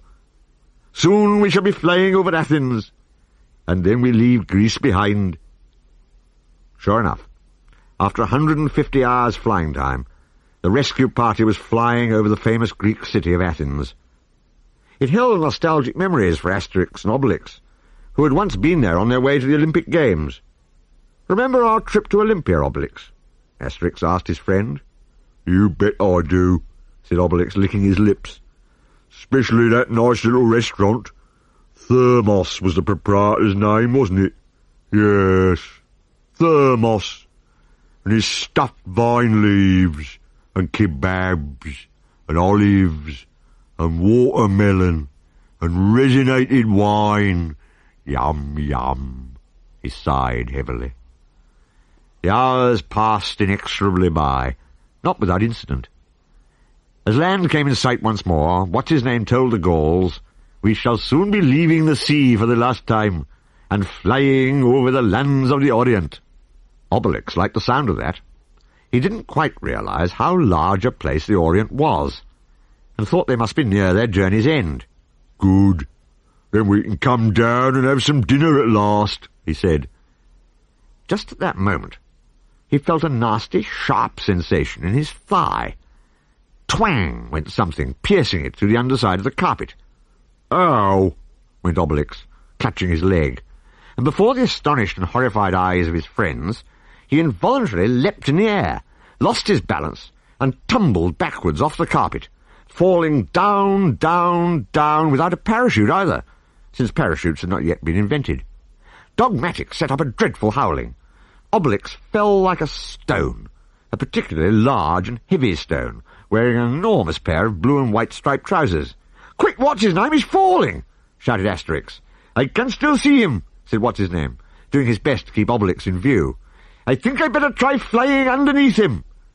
Swooping low, he skillfully manoeuvred the carpet into position, and in the very nick of time it scooped up Obelix in mid-air. Poor Obelix, half dazed, scarcely knew where he was. "Are you all right, Obelix?" asked Asterix anxiously, while Dogmatix barked with frantic delight and licked his master's face. "What happened to me?" inquired the bewildered Obelix. "What happened to me?" But no one had time to answer him. Arrows kept coming up through the carpet. "They're still shooting at us, by two tarties!" cried Asterix, as the Gauls huddled together so as to occupy as little space as possible. Not an easy thing to do when one of them was Obelix. "We're over Tyre," explained what's-his-name. "The Phoenicians of Tyre are rather hostile. Yes, it is rather tiresome." He himself, however, was sitting there quite undisturbed, even though he had half a dozen arrowheads sticking into his behind from under the carpet. "Let's get shot of this lot, quick!" gasped Cacophonix.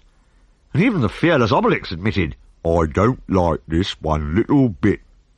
"Oh, you'll soon get used to it, if you'll take my point," said the faker, calmly removing several arrows from underneath himself and handing them to the Gauls as souvenirs.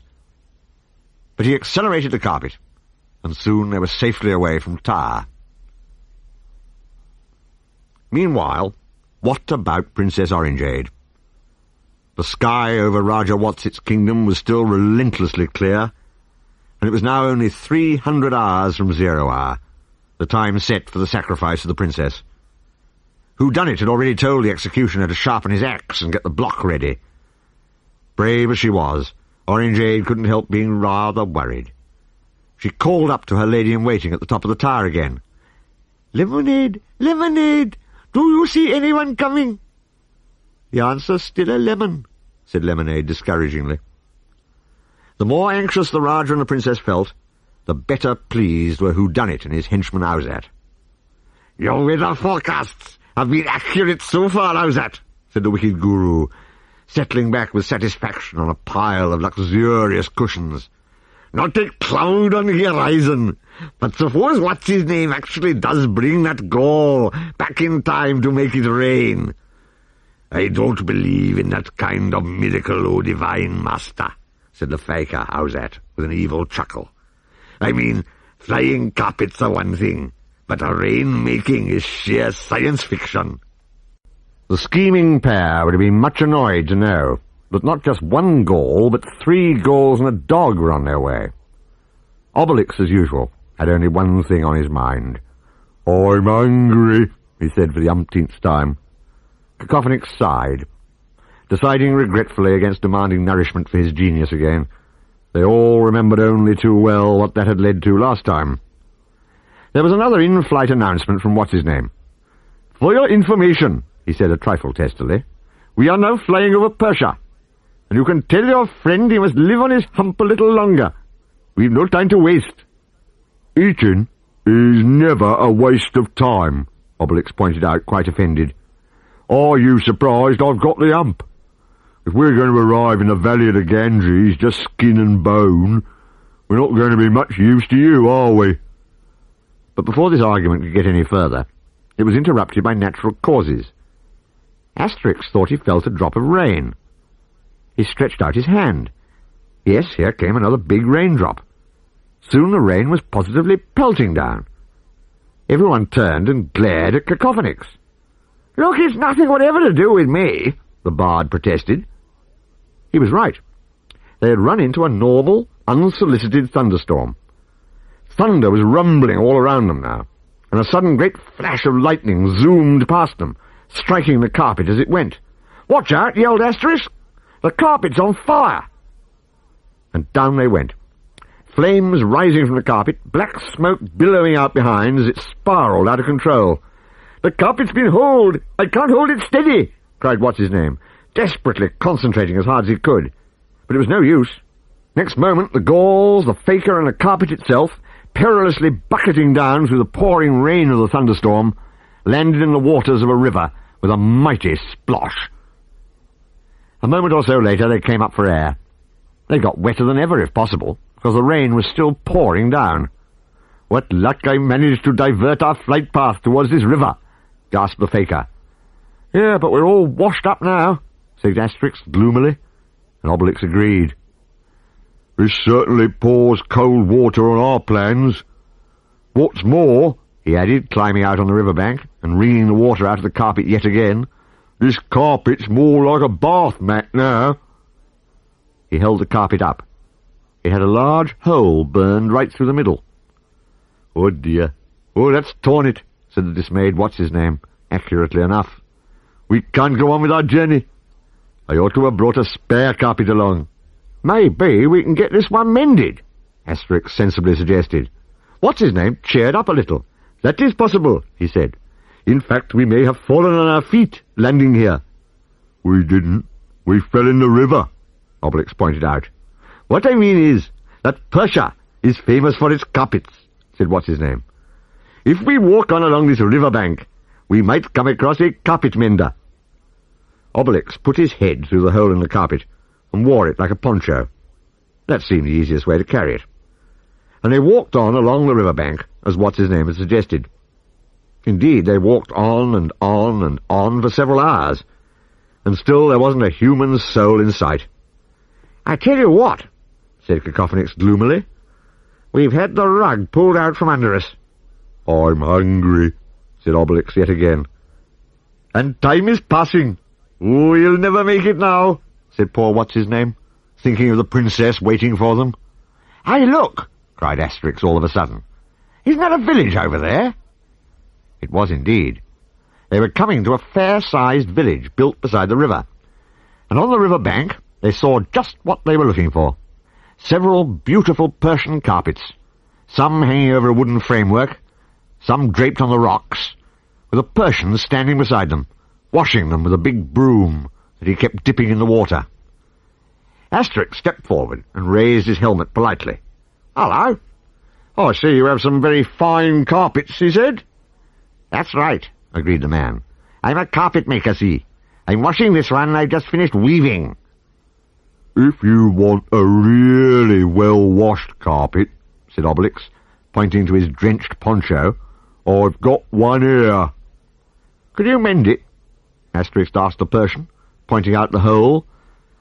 The Persian felt the carpet between thumb and forefinger. "Sorry, can't be done," he said. "Why not?" asked Asterix, surprised. "Because I only mend the carpets I make concern myself," said the man. He turned away. "What's more," he added, sounding quite pleased about it, "nobody around here would agree to mend a carpet that wasn't made in Persia." "What?" said Asterix, appalled. For a moment he didn't know what to do. Then he glanced at Obelix and nodded. "Oh, can I?" said Obelix. "I've really been missing the Romans. I've missed having nobody to shake. Ooh, can I really?" "Go ahead," said Asterix. And he, Cacophonix, Dogmatix, and what's-his-name stood back to watch.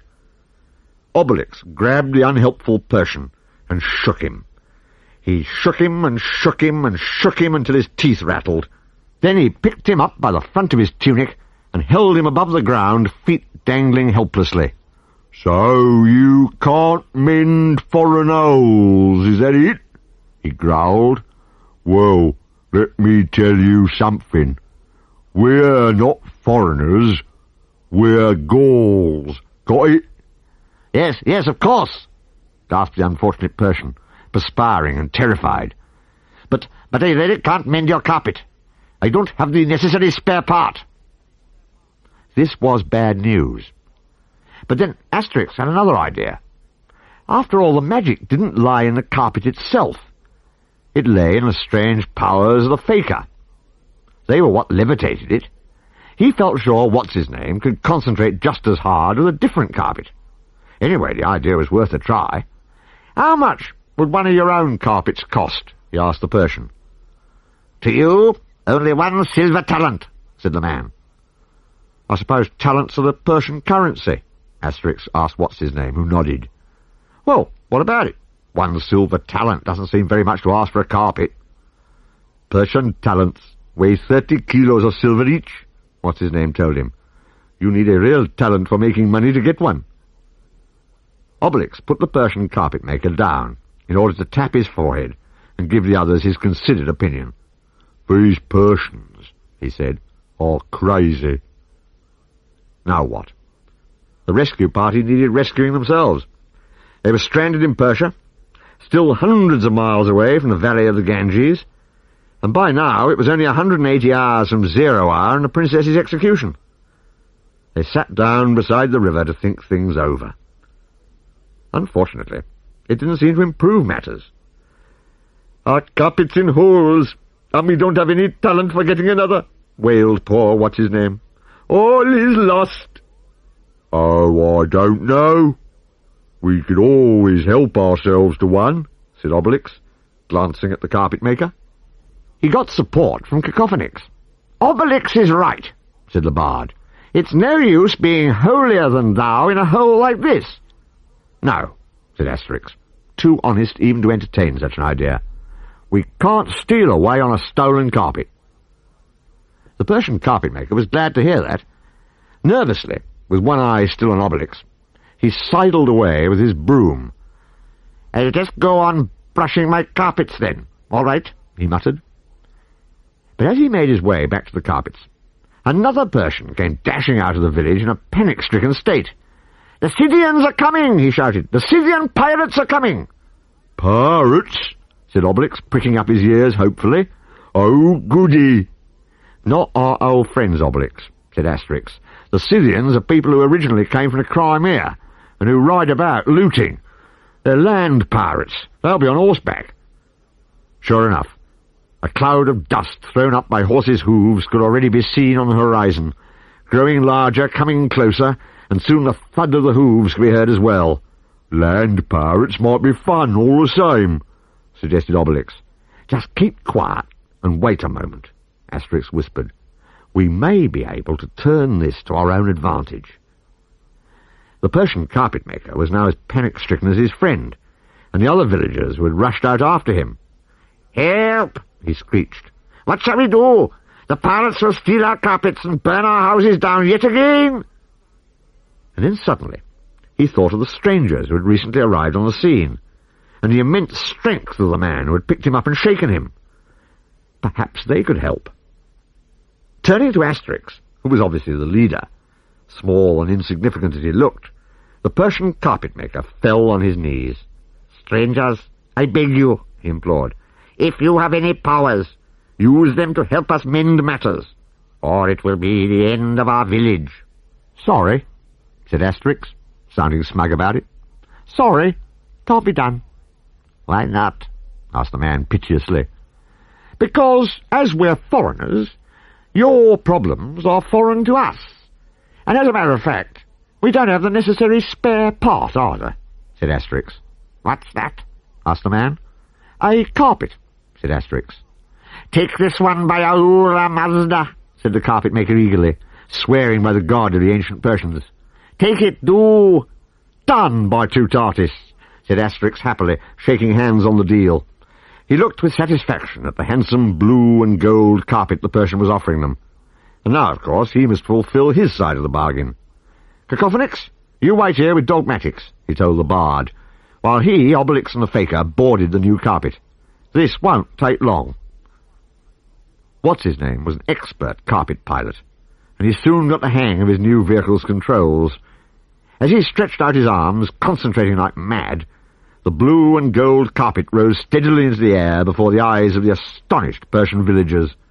"A bit of action at last," said Obelix, gleefully rubbing his hands. Asterix did not have long to organize his plans. The Scythian horsemen were galloping up fast. They were a fearsome sight, with their fierce bearded faces and strange pointed caps, as they thundered down on the Persian village, waving spears and battle-axes, and uttering blood-curdling war-cries. "What's-his-name?" said Asterix. "You see that line of Scythian horsemen making straight for the village? Can you fly through their ranks, quite low?" What's-his-name got the idea at once. "Planning to scythe through the Scythians, are you?" he asked, chuckling. If the Persian villagers had been surprised by the sight of the flying carpet, the Scythians were not just astonished, but terrified, and so were their horses. The flying carpet went zooming right through the ranks of the men, unhorsing them, scattering both mounts and riders in wild confusion. And as they passed, Asterix and Obelix leant over the sides of the carpet, thumping Scythians as enthusiastically as if they'd been Romans. Asterix used a club he had borrowed from the Persians. Obelix just used his bare hands. Any Scythians who hadn't been hit dropped their battle-axes and spears in terror and fled, for although they were fierce, they were also very superstitious. "By the great goddess!" gasped the Scythian leader, swearing by the deity he and his men worshipped. "These must be demons from the sky! Let us fly!" Unfortunately, and unlike Asterix and Obelix, they couldn't. But those still on horseback galloped away as fast as they could go, leaving the place littered with the debris of battle. "Is it over already?" asked Obelix, disappointed. "Personally, I prefer Romans. They last longer." However, the Persian villagers were very glad it was all over. Nothing was too good for the Gauls now. "Long live our heroes!" they shouted, as Asterix, Obelix, and what's-his-name flew a lap of honour overhead on the carpet. "And it's my carpet they did it with, too," boasted the Persian carpet-maker, who had refused to mend their hole in the first place. He had certainly changed his tune now. "We owe you a lot," he told Asterix and Obelix when they had landed again. "What can we give you? Besides the carpet, of course." "Something to eat," begged Obelix, in heartfelt tones. Little villages were obviously much the same the world over, for before long the Gauls, Dogmatics, and the Faker were sitting down to a great banquet held in their honour. There was no roast boar, but they were served with other interesting dishes instead. "What are these little black things?" asked Asterix, helping himself from a great mound of them. "Oh, only fish eggs, just poor man's fare," the carpet-maker told him. "We call them caviar. They're very nourishing, though, I'll say that for them." "In that case, 1 egg will do for me," said the abstemious Faker, picking out a tiny black speck to eat as his share of the entire banquet. "What's that?"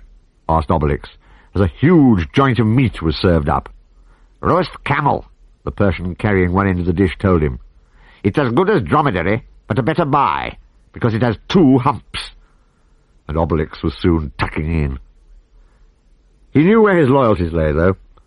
Later, as the rescue party took off on its new blue and gold carpet, waving goodbye to the cheering Persian villagers, he gave his friends his considered opinion once again. "A roast camel may be a good buy, but it's not really up to a good roast boar." "No one would ever guess," said Asterix, "considering the amount you ate." What's-his-name had been fretting slightly at the time spent enjoying the banquet. "Right, now we've filled up again, we must make up for lost time and fly straight to Raja What's-its kingdom," he reminded his passengers. And what, you may ask, had been going on meanwhile in Raja What's-its kingdom? Time was getting shorter and shorter. Even the wonderfully good, brave, and beautiful Princess Orangeade's temper was getting a little shorter, as she called up to her lady-in-waiting yet again. "Lemonade, lemonade, do you see anyone coming?" "The answer's still a the lady-in-waiting began. "Oh, forget it!" snapped the princess. The Rajah tried to comfort his daughter. "I will not see you die, dear Orangeade," he said. "I'd rather abdicate in favour of whodunit." But the princess had summoned up her courage again. "Don't worry, father," she said. "I'm sure everything will be all right. What's-his-name isn't just anyone, you know. He's what's-his-name?" The passing of time was good news for Whodunit and Owzat, however. They felt sure now that their wicked plans couldn't fail. As they reclined on cushions in the Guru's apartments, smoking their hookah pipes, they gloated. "No knights in shining armour riding to old What's-its aid as the 1,001 hours tick by, Owzat," said Whodunit gleefully. "No, it would take 1,001 nights to save him and the princess now," agreed the Faker Owzat. Then a sudden nasty thought occurred to him. He hardly liked to run the risk of annoying his master, but all the same. "Whodunit, oh divine master," he said, cringing even more than usual. "Suppose there's still no rain when you've executed the princess?" Whodunit wasn't offended, because he'd already thought of that one himself. "Easy," he said. "The god Indra will call for more royal blood, and it will be off with the Raja's head." "But suppose it still doesn't rain?" Owzat ventured to ask. "It won't matter a bit," said Whodunit cheerfully, "because then I'll be a Raja myself." He gave a chuckle more evil than any that even he had chuckled before. Meanwhile, the valiant Persian carpet was flying on, never tiring. Sometimes it crossed baking deserts, where the poor Gauls almost melted with the heat. Sometimes it faced the bitter weather of the mountain peaks, where they huddled together for warmth, snow on their heads and icicles dripping off their whiskers and the fringe of the carpet. What's-his-name didn't seem to mind either the heat or the cold, and kept pointing out the beauties of the landscape. "These are the Himalayas," he said, as they crossed a particularly spectacular mountain range. also known as the roof of the world. As scenery goes, it leaves me cold, said Obelix crossly, snapping a few icicles off his nose. But at last, exactly 30 hours, 30 minutes, and 30 seconds from 0 hour, the carpet reached its destination. What a moment, said the faker happily. We've come all the way from Gaul, over Italy and Greece, over Mesopotamia and Persia, over deserts and mountains, and here we are at last, the River Ganges. What river? asked Cacophonix. For all the Gauls could see, it was a wide strip of mud below them, with a lot of people sloshing the mud over themselves or each other. Are you sure this is the right place? asked Asterix doubtfully. Looks a bit gungy to be the Ganges. It was the Ganges, admitted what's-his-name. But of course the water's practically dried up, because we've had no rain for so long. What are all these people doing, though, squelching about in the mud? asked Obelix. The Ganges is a sacred river, what's-his-name explained. Even in this terrible drought, the people still come here to wash, thus purifying their souls and their bodies. See? The Gauls tried, but all they could actually see was a lot of very muddy bodies. Clear as mud, said Obelix, tapping his forehead. These Indians are crazy. The carpet had crossed the muddy bed of the River Ganges now, and was making for a beautiful building with many towers, arcades, and turrets. The royal flag flew over it. And here is Raja What's-its palace, announced what's-his-name. All the waiting done by Princess Orangeade's faithful Lemonade had paid off at last. I see what's-his-name carpet coming. He's about to break, she called down from her tower. And he's got some Gauls on board. This could be our lucky break. The princess, needless to say, was delighted, and leant out of her window to see the welcome sight. Then she hurried to tell her father the good news, and they both watched the carpet approach.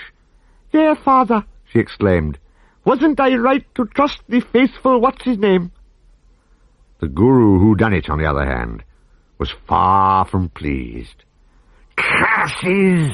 He snarled as he skulked in his apartment, feverishly making new plans to thwart the rescue attempt.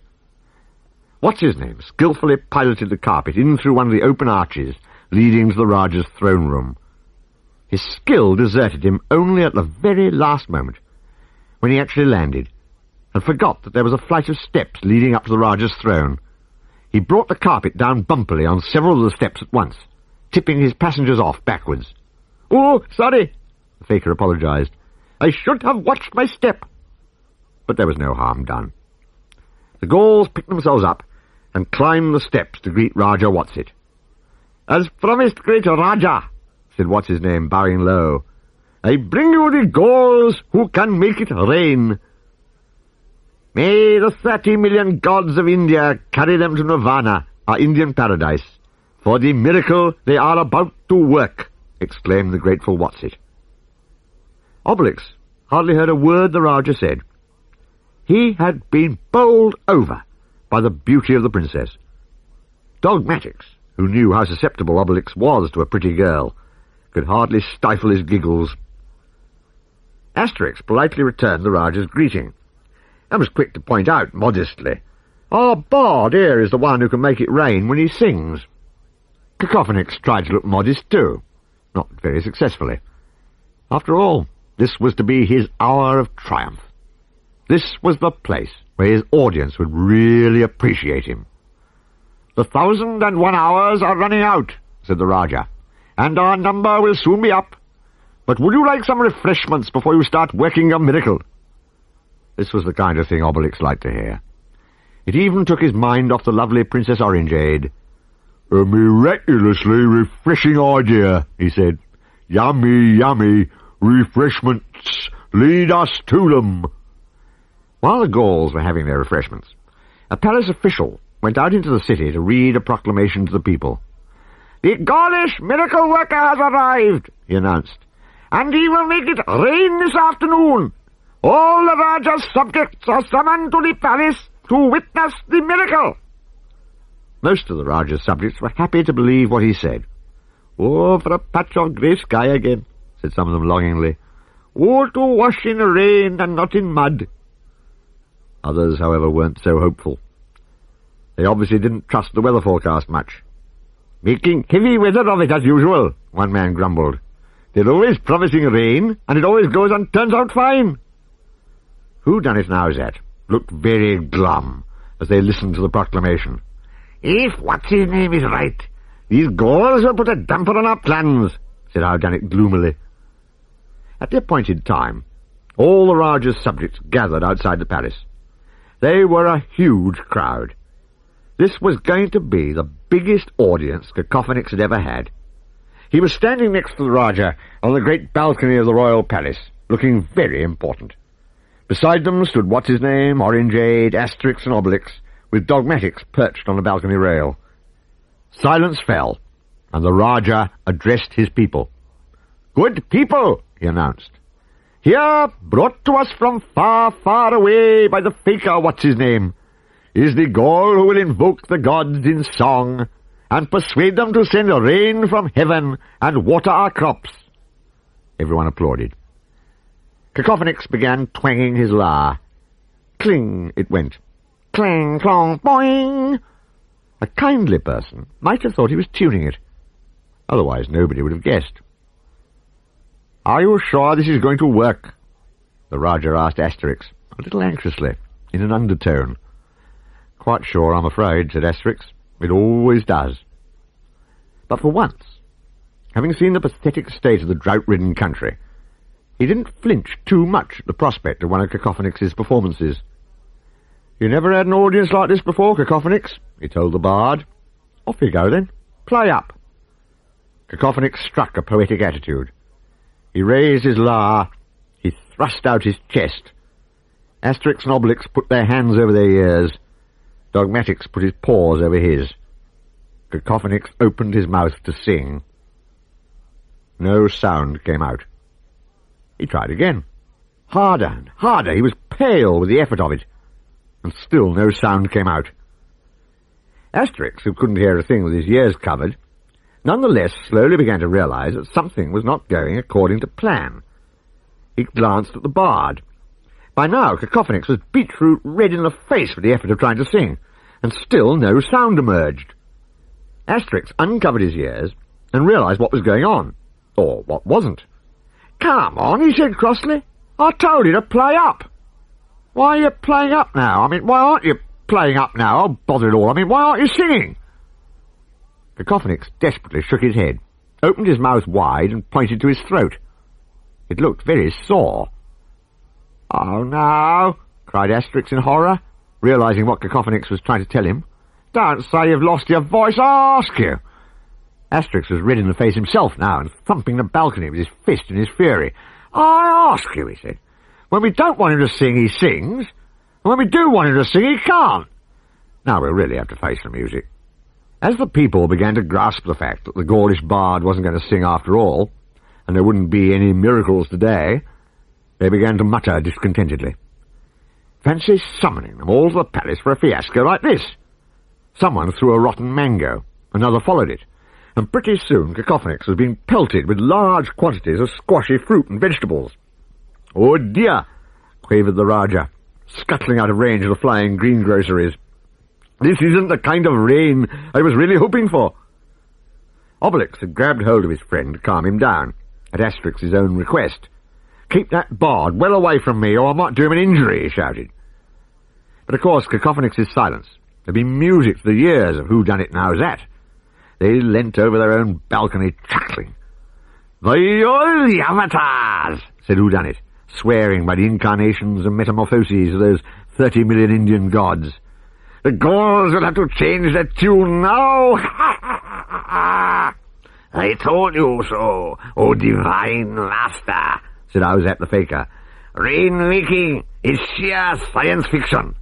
"All the same, we must be careful to keep the heat on," said Whodunit, as he and Owlsat retreated into his apartment again. "Now I have an idea." Meanwhile, the Gauls were back in the throne room. Asterix had recovered from his fit of temper, and was helping to wipe the sticky fruit pulp and juice off the bard. I'm sorry I got so upset, Cacophonix, he apologised.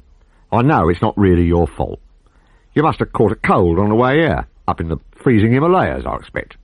Cacophonix nodded vigorously. Perhaps, with careful nursing, we can cure him, and get him singing again before the 1,001 hours run out, What's-his-name hopefully suggested. The Rajah was quick to act on this suggestion. Summon my doctors at once, he ordered, snapping his fingers. The doctors came. Several doctors, each with an expert opinion of his own. A little later they were all clustered round poor Cacophonix, thumping his back, listening to his chest, prodding his tongue and inspecting the back of his throat. Voiceless as he was, Cacophonix couldn't even utter a protest. Eventually, the doctors delivered their diagnoses. A purely psychosomatic case, pronounced the senior doctor, who was considered a terrible bore by his younger colleagues. A purely psychosomatic case arising from the conflict of his ego with his introvert instincts, which thus form a syndrome to be described as paranoia vulgaris, which I will now demonstrate ad nauseam. But luckily for Cacophonix, the other doctors insisted on having their say too. Contraria contrariis curanta, said one of them wisely. Quod capita tot sensus, said another, equally helpfully. Hey, chaps, have you seen this? Inquired one of the younger doctors, examining the bard's throat. Nothing to write home about, is it? The Gauls thought he sounded horribly cheerful about it. I can see only one way to make him talk, said a fifth doctor brightly. Take his tongue out. They moved away from the unfortunate Cacophonix, who was looking positively terrified by now, and consulted together at length in lowered voices. Finally the senior doctor approached Rajah Watsit and bowed low. We have successfully diagnosed the trouble, O great Rajah, he announced, and we have also worked out the course of treatment to be followed.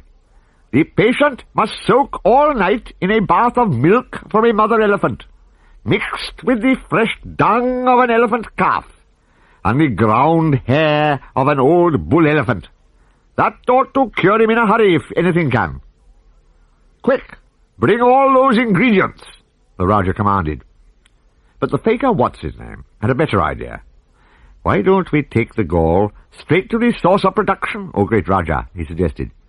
It would be simpler if he called on Howdoo, the elephant trainer. Sounds as if that'll be a trunk call, said Asterix, as he and Obelix helped the unfortunate Cacophonix to his feet. We'd better go to Howdoo's on foot, What's-his-name told his friends, so as not to arouse the evil whodunit suspicions. And they set off through the city streets. The place was not at all like the Gaulish village, and there were many interesting sights to be seen. Bazaars with wonderful oriental silks and spices for sale, women in saris gracefully carrying jars on their heads, men in colourful turbans, and cows just sitting about in the streets. Rather skinny cows, but cows all the same. Obelix looked at them greedily as he passed by.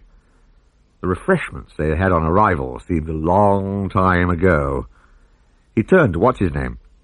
I say, those cows, he began. No, said What's-his-name briskly. I know what you're going to ask, and the answer is definitely not. Cows are sacred here. They're allowed to roam freely wherever they like, and no one may harm them. Anyway, we don't particularly care for eating meat around here. This was more than Obelix could understand. I only hope wild boar aren't sacred here too, he muttered, shaking his head. What with the interesting scenes they were passing, and all they had on their minds, neither What's-his-name nor any of the Gauls noticed a couple of villainous-looking thugs following them through the streets. One big tough thug, one small sinister thug. Every now and then they managed to get close enough to overhear what the Gauls were saying. They were still following, though keeping well out of sight, as the little party passed through the city gates and went on into the countryside. Before long they reached the outskirts of a forest. We call it the jungle in India, said What's-his-name, and Howdoo the elephant trainer lives here with his trained elephants and the men who ride them. It's not far now.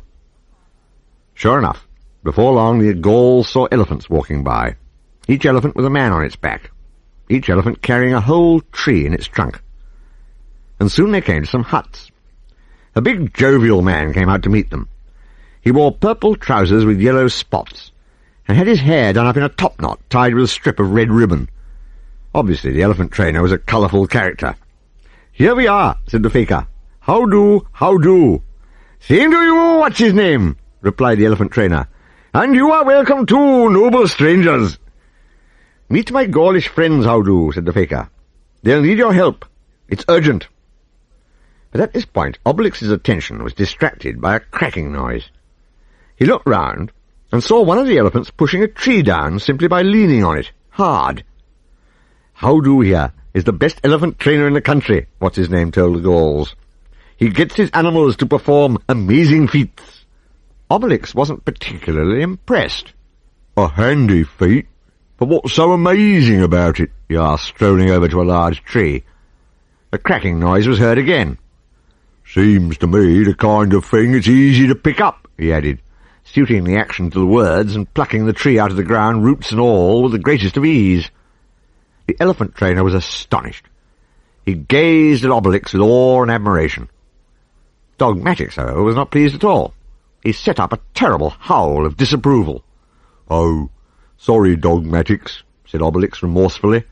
"I quite forgot how you hate to see anyone pick the pretty trees." The elephants themselves were looking at Obelix in surprise. "By the way, Obelix," said Asterix, pointing to one of them, "weren't you asking me on the way what a pachyderm was?" "Yes," said Obelix. "Well, that is," said Asterix. "Huh?" said Obelix, tossing the tree lightly away over his shoulder. "Not much like me, is it?" "You're very well trained, stranger," said Howdo. "Very well trained. Listen, I can give you a job if you like." It was Obelix's turn to look surprised. "Howdo, that's not the kind of thing we're here for," what's-his-name explained. "The Gaulish bard has lost his voice and can't sing. The doctors have prescribed him a bath of elephant's milk mixed with elephant dung and elephant hair. We thought you could mix one up on the premises."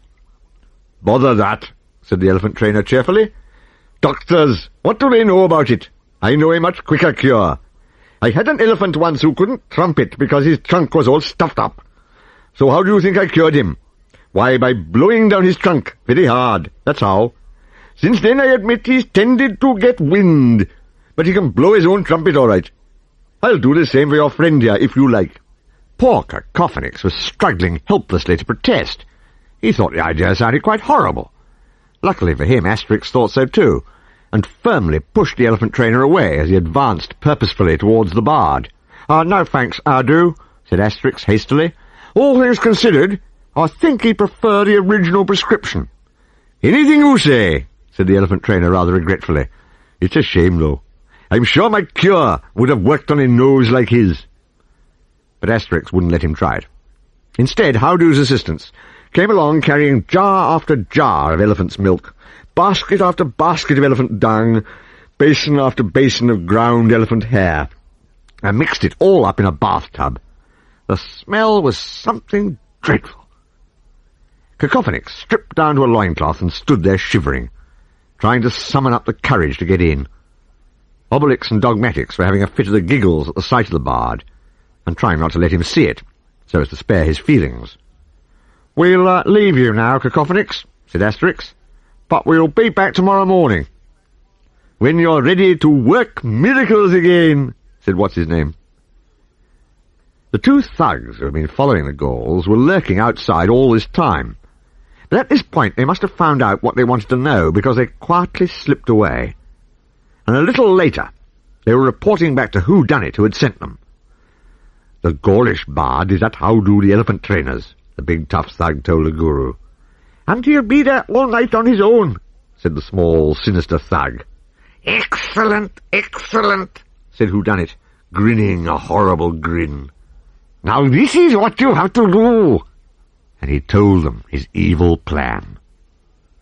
It was 18 hours from 0 hour, the time of the princess's execution, and night had fallen, when the bard's lonely vigil in his bathtub was rudely interrupted by the two thugs. They broke in, hauled him out of the tub, and tied him up. In fact, his vigil was very rudely interrupted, since they weren't concerned with his finer feelings, and didn't scruple to say what they thought about the way he smelt. "What a pong," said the big tough thug. "It makes me gag." "At least we needn't waste time gagging him, seeing he can't speak," said the small, sinister thug. They got the bard up on a stolen elephant with passenger baskets each side, and rode away through the jungle, still grumbling about the smell. "I can stand most things," said the big tough thug morosely. The night, the jungle my night. But this stink is too much even for me." "The sooner we get where we're going, the better," agreed the small, sinister thug. Whodunit and Whatsit were keeping track of the hours as the night passed by. The moon was high in the sky. "By now our men will be taking the Gaul to the sacred sanctuary of the elephant's graveyard in the heart of the jungle," Whodunit calculated. "Hee, chuckled the faker Owsat. "And by the time he's found, the furious elephants will have trampled him to death." Asterix and Obelix, of course, had no idea of what was happening to the bard. They spent a peaceful night in luxurious beds in the Rajah's palace. What's-his-name woke them next morning, flying in through the great arched window of their bedroom, on the faithful blue and gold Persian carpet that had served them so well. "Time to go and get Cacophonix," he announced. "Come along, rise and shine. We'll get there faster by carpet." "What about my breakfast?" said Obelix, horrified at the thought of going without, which seemed to be what the faker was suggesting. "There's a time and a place for everything," said Asterix. He jumped out of bed. "Come on, hurry up." And before Obelix knew it, they were on the Persian carpet and flying out of the window again. "I can't wait to see if the cure has worked," said What's-his-name. "I can't wait to know when it'll be the time and the place for my breakfast," grumbled Obelix. "I feel so flat when my tummy's empty." "And your tummy's not the only part of you," said Asterix, looking meaningfully at the small part of Obelix's large head, where he might be supposed to keep his brain. Obelix took no notice. "There, you admit it yourself. I do have a flat tummy," he said with dignity. From his own windows, however, the wicked guru Whodunit had seen the carpet take off. He didn't want the Gauls to get to Howdoo the elephant trainer's place and discover that Cacophonix was missing just yet. There was still time for the ingenious What's-his-name to think of some new, clever dodge. He turned to his faithful henchman, the faker Owsat. "They're off to fetch the bard. Try to delay them, Owsat," he ordered. "Hey, that'll be easy," cackled Owsat. "My carpet's parked quite close." And singing happily to himself, he waltzed down the steps of Whodunit's apartments and sat down on his own grey and yellow flying carpet. "Now for the showdown, What's-his-name," he said.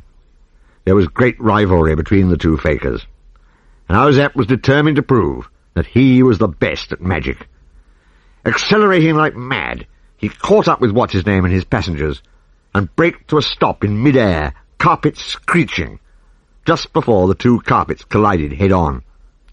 Stretching out his right hand, he sent magic forces rippling towards his opponent to hold him back. "You shall not pass, What's-his-name," he cried. "By Vayu," gasped What's-his-name, calling on one of the great gods of India, as he reached his own hand out, sending his own magic force field into the air. "Owsat!"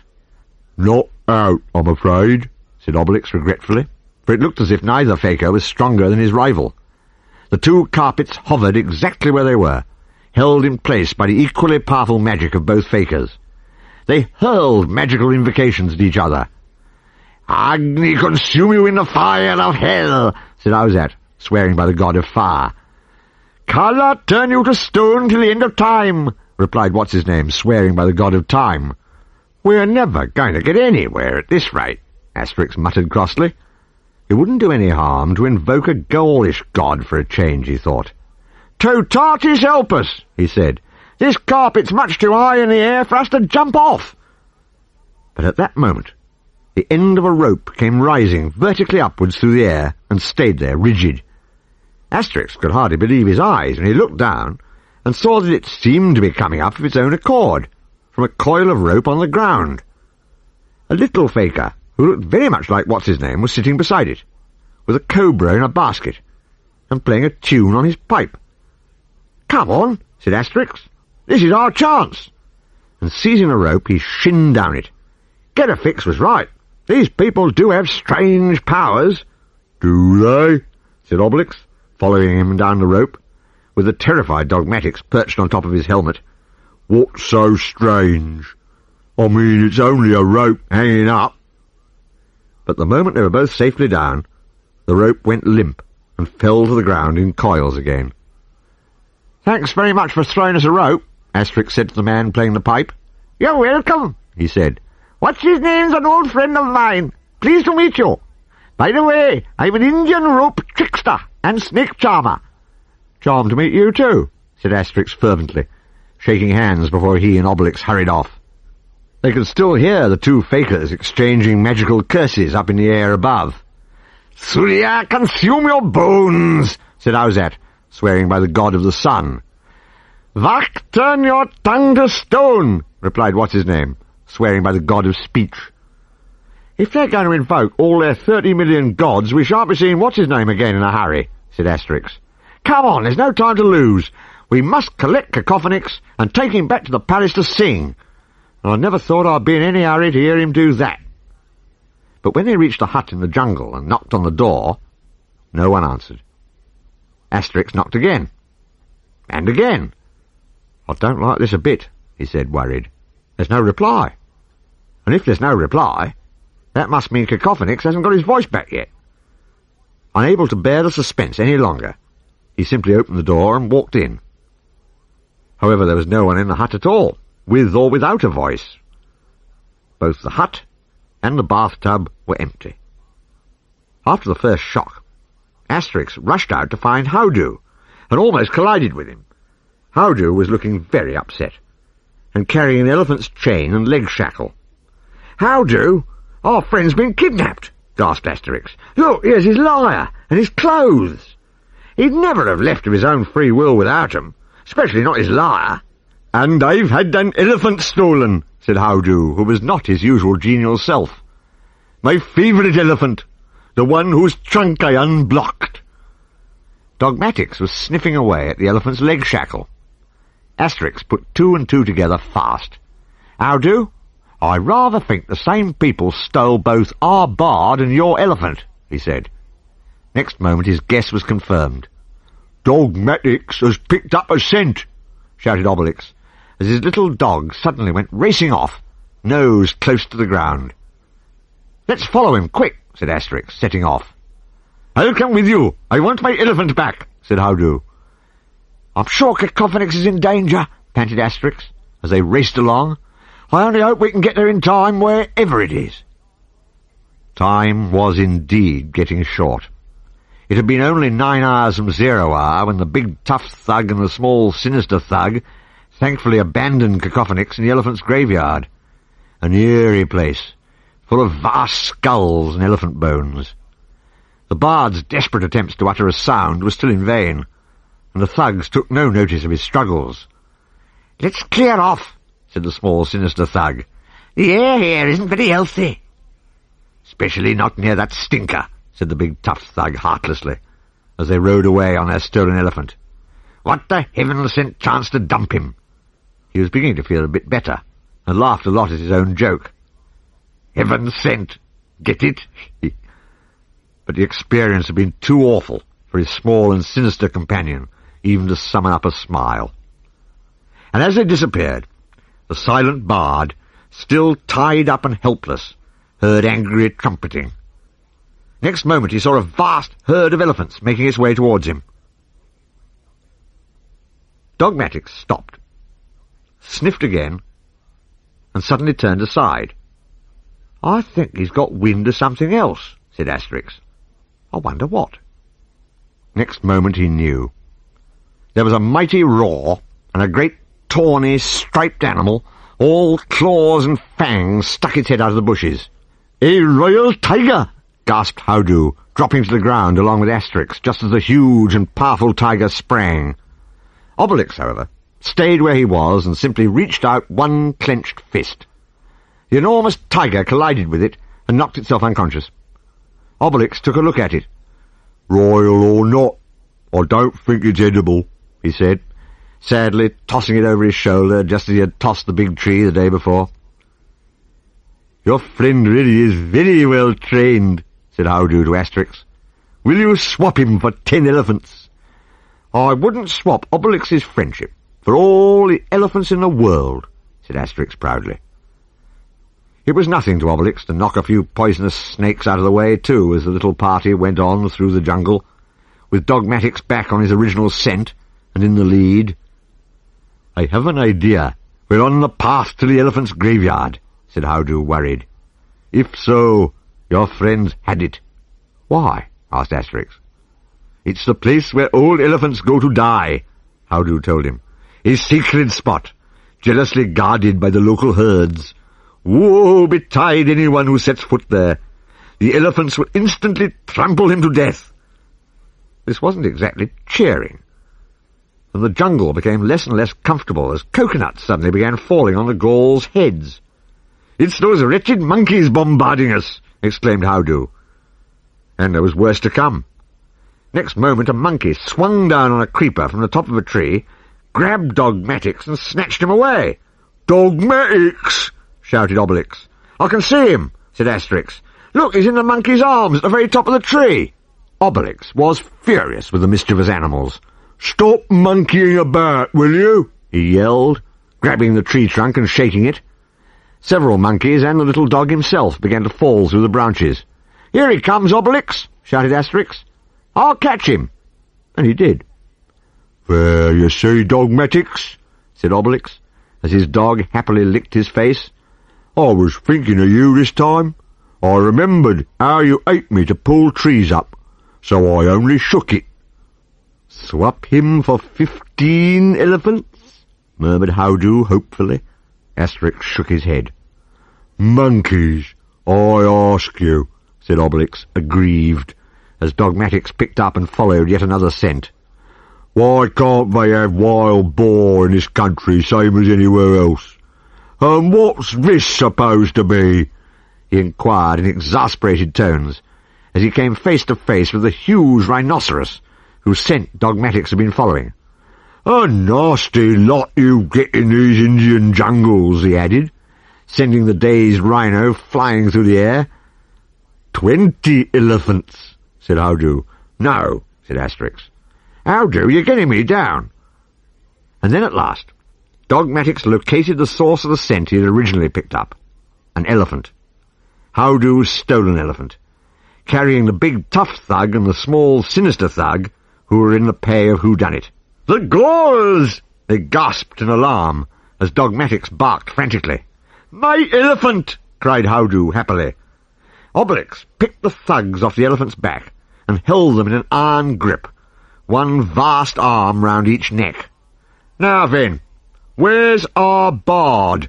Asterix asked them. The big tough thug was too terrified to do anything but spill the beans at once. The Guru whodunit told us to take your smelly bard to the elephant's graveyard, he confessed. He promised to make us stinking rich. I don't know about the rich bit, but we certainly got stinking. That was all the Gauls needed to hear. Next moment the two thugs were flying through the air, just like the tiger and the rhino before them, as Asterix exclaimed, Quick, Howdo, take us to the elephant's graveyard. We'll go by elephant, said Howdo, helping the Gauls to get up on the stolen elephant's back. He'll lead us straight there.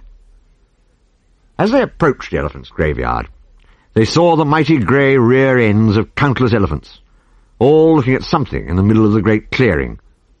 This is it, said Howdo. We'll soon find out if there's anything left of your bard. Howdo's favourite elephant trumpeted. In nice voice now, isn't he? Said Howdo proudly. And at the sound the other elephants moved aside. The Gauls had feared the worst.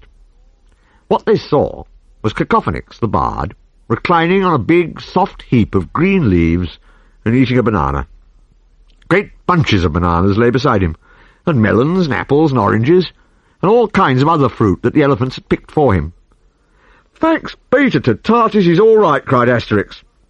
Thanks be to the smell clinging to him, more like, said Howdo, as they put Cacophonix in one of the baskets on the elephant's back, and started home, while the wild herds trumpeted a fond goodbye. He was lucky. The elephants thought he was one of them, the trainer went on. "I knew I had nothing in common with a pachyderm," observed Obelix. Unfortunately, it seemed that the bard still hadn't got his voice back. "But you're alive, that's the main thing," said Asterix thankfully. However, it was now only 2 hours before 0 hour, and preparations for the sacrifice of Princess Orangeade were already underway. The poor princess was dreadfully worried. "What can the Gauls be doing?" she asked herself. "And where is What's-his-name?" Well, we know about the Gauls, and as for What's-his-name, he was still busy with his summit meeting. Which of the 2 fakers would win? What's-his-name? Owsat? It was all still in the air. "Scumber, bring the sky down on your head!" shrieked Owsat, swearing by the cosmic pillar god supposed to support the sky. "Push on, turn you into an old goat!" shouted What's-his-name, swearing by the god of domestic animals. But they weren't even halfway through the 30 million gods yet. "This is getting us nowhere," thought What's-his-name. And then suddenly he thought of a way to outwit his rival. He couldn't pass the other flying carpet because of the magic force field. But all at once he sent his own carpet zooming vertically upwards. Taken by surprise, the faker Owsat shot forward on his carpet and stunned himself against the wall of one of the palace towers. Dazed and spinning, he fell to the ground, while his grey and yellow carpet fluttered gently down and settled on top of him. Now What's-his-name was free to go his own way. But it was only 30 minutes to 0 hour now. "I must find the Gauls, quick," thought What's-his-name. He made for Howdoo's place, where the trainer's favourite elephant was spraying water over the bard to wash off his horrible smell. "See that? My elephant can give you a shower, as well as blowing his own trumpet," boasted Howdoo. Soon the bard was clean, dry, and dressed again. "Thanks and goodbye, Howdoo," said Asterix, shaking hands. "We must be off as fast as we can. We're still going to try to rescue the princess, even though our bard's lost his voice." On the way, they were delighted to see the familiar figure of What's-his-name bringing the blue and gold Persian carpet to a hovering halt just in front of them. "Quick! Jump aboard!" he cried. "We must hurry if we're to rescue Princess Orangeade from the clutches of the evil whodunit." Asterix remembered the gourd of magic potion that Getafix had given him. He took it out, drank some, and handed the gourd on to the bard. "Here, Cacophonix, you take a little magic potion too," he said. "We're going to need all the fighting forces we can muster." It was 5 minutes to 0 hour, and the evil whodunit approached the Rajah and his daughter with a couple of beefy guards. "Better resign yourself, princess," he said. "There's still no rain, so your last hour has come." And despite the Rajah's angry curses on him, whodunit had the princess led away by the 2 guards, and made her climb up on the platform where the block stood. The huge executioner had his axe all ready to behead her. Bravely the princess faced her death. She turned and spoke to the crowd. "May my sacrifice persuade heaven to shower its blessings on you once again," she prayed. "And if by any chance it doesn't, then beware of those serpents who are tricking you for their own evil ends." "Long live our princess who is about to die for us," shouted the crowd, rather unintelligently. "Poor silly idiots," thought whodunit, as the princess laid her head on the block, and he began the countdown. 5, 4, 3, 2... The executioner raised his axe. 1, 0! shouted another voice, as the executioner went flying about half a mile into the air. Asterix, jumping off the carpet, had knocked him there. The carpet itself was now hovering in the air beside the block, and the Gauls helped Princess Orangeade to her feet again.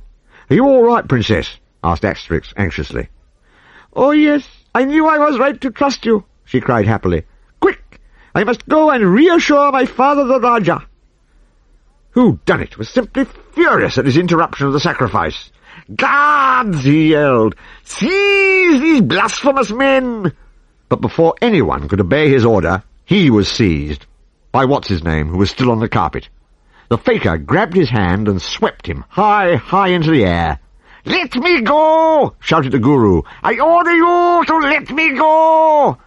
"Just what I was planning to do," said the faker agreeably, swinging the Guru against the side of the tower with which his henchman Auzat had previously collided, and the blue and gold Persian carpet flew away again, as master joined man in a stunned condition on the stones below.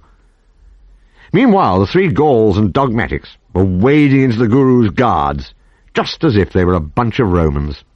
The guards didn't know what had hit them. "This magic potion really does work wonders, Asterix," said Cacophonix, knocking one of them into the middle of next week. "You said it," agreed Asterix. Then he did a double take. "Wait a minute. So you did.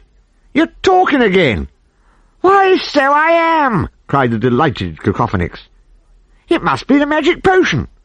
And if I'm talking, I can sing too."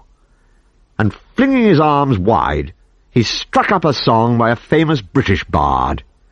"Hey, ho, the wind and the rain," he chanted. And to think it only took a little magic potion, thought Asterix. The first raindrop fell on his nose. "For the rain, it raineth every day," warbled the bard. Rain began falling thick and fast over the platform, the block, and the dazed guards, who turned tail and fled. "Oh, really?" said Obelix, disgusted. He had hoped they'd put up more fight. "Don't be so wet," he shouted after them. Up on the palace balcony, the Rajah and the princess gazed gratefully at the pouring rain. "The Gaulish miracle!" exclaimed Princess Orangeade.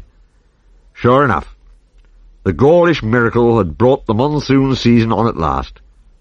The crops were saved, the waters of the Ganges rose again, and all the Indians were happy, with a few exceptions, among them Whodunit and Auzat, who took to the air on the grey and yellow carpet as soon as they had regained their senses.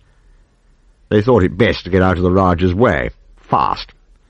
But theirs was not the happy carpet, as they huddled together in the pouring rain. "Sheer science fiction, that idiot said," muttered Whodunit, glancing darkly at Auzat. "Going to be Rajah instead of the Rajah, that crook said," grumbled Auzat, looking equally darkly at his master. But all was well in the palace, very well. "You have given us so much," said the grateful Rajah. "What can we ever give you in return?" "Something to eat," shouted Obelix, seizing his chance. And the Indians held a banquet for the Gaulish heroes. They sat on cushions instead of at a table, but otherwise it wasn't unlike a Gaulish banquet. And much to Obelix's relief, there was roast wild boar. "You'll be glad to know that the boar is not a holy and therefore inedible animal to us, Obelix," said What's-his-name, as the banquet was served up. "Yum! Scrunch!" went Obelix. "It's a wholly edible animal to me, I can tell you." "I could hear you sing forever, Gaul," Princess Orangeade told Cacophonix. Cacophonix beamed at her. "I wouldn't push your luck, Princess," Asterix warned. "You might get floods as bad as the drought was." "Feeling better now, Obelix?" he asked his friend. But Obelix, though munching his way through a second boar, seemed unaccountably gloomy. "I'm fed up, Asterix. Scrunch," he said. "Fed up? Why?" asked Asterix, in surprise. "Because I've an idea they may be having a banquet in our village at this very moment," said Obelix. "I can almost smell it. And if they are, then they're having it without us. That's why." Obelix obviously had a good nose, almost as good as his dog's, because he was quite right. A few hundred carpet-flying hours from the valley of the Ganges, Chief Vital Statistics was raising his voice and his drinking horn to propose a toast. "And so I drink to our great warriors," he announced. "Our own lads who have gone east to distant lands to bring aid and the image of our great and beautiful Gaulish nation to strangers. And I say to you now," his speech was getting boring again, Some of the villagers started dancing on the table. Others reached for third helpings of ball. Geriatrix turned to the Druid. It's a long time since we had any rain in our village, don't you think, Getafix? Yes, agreed the Druid thoughtfully. Perhaps we ought to hope our bard comes home soon.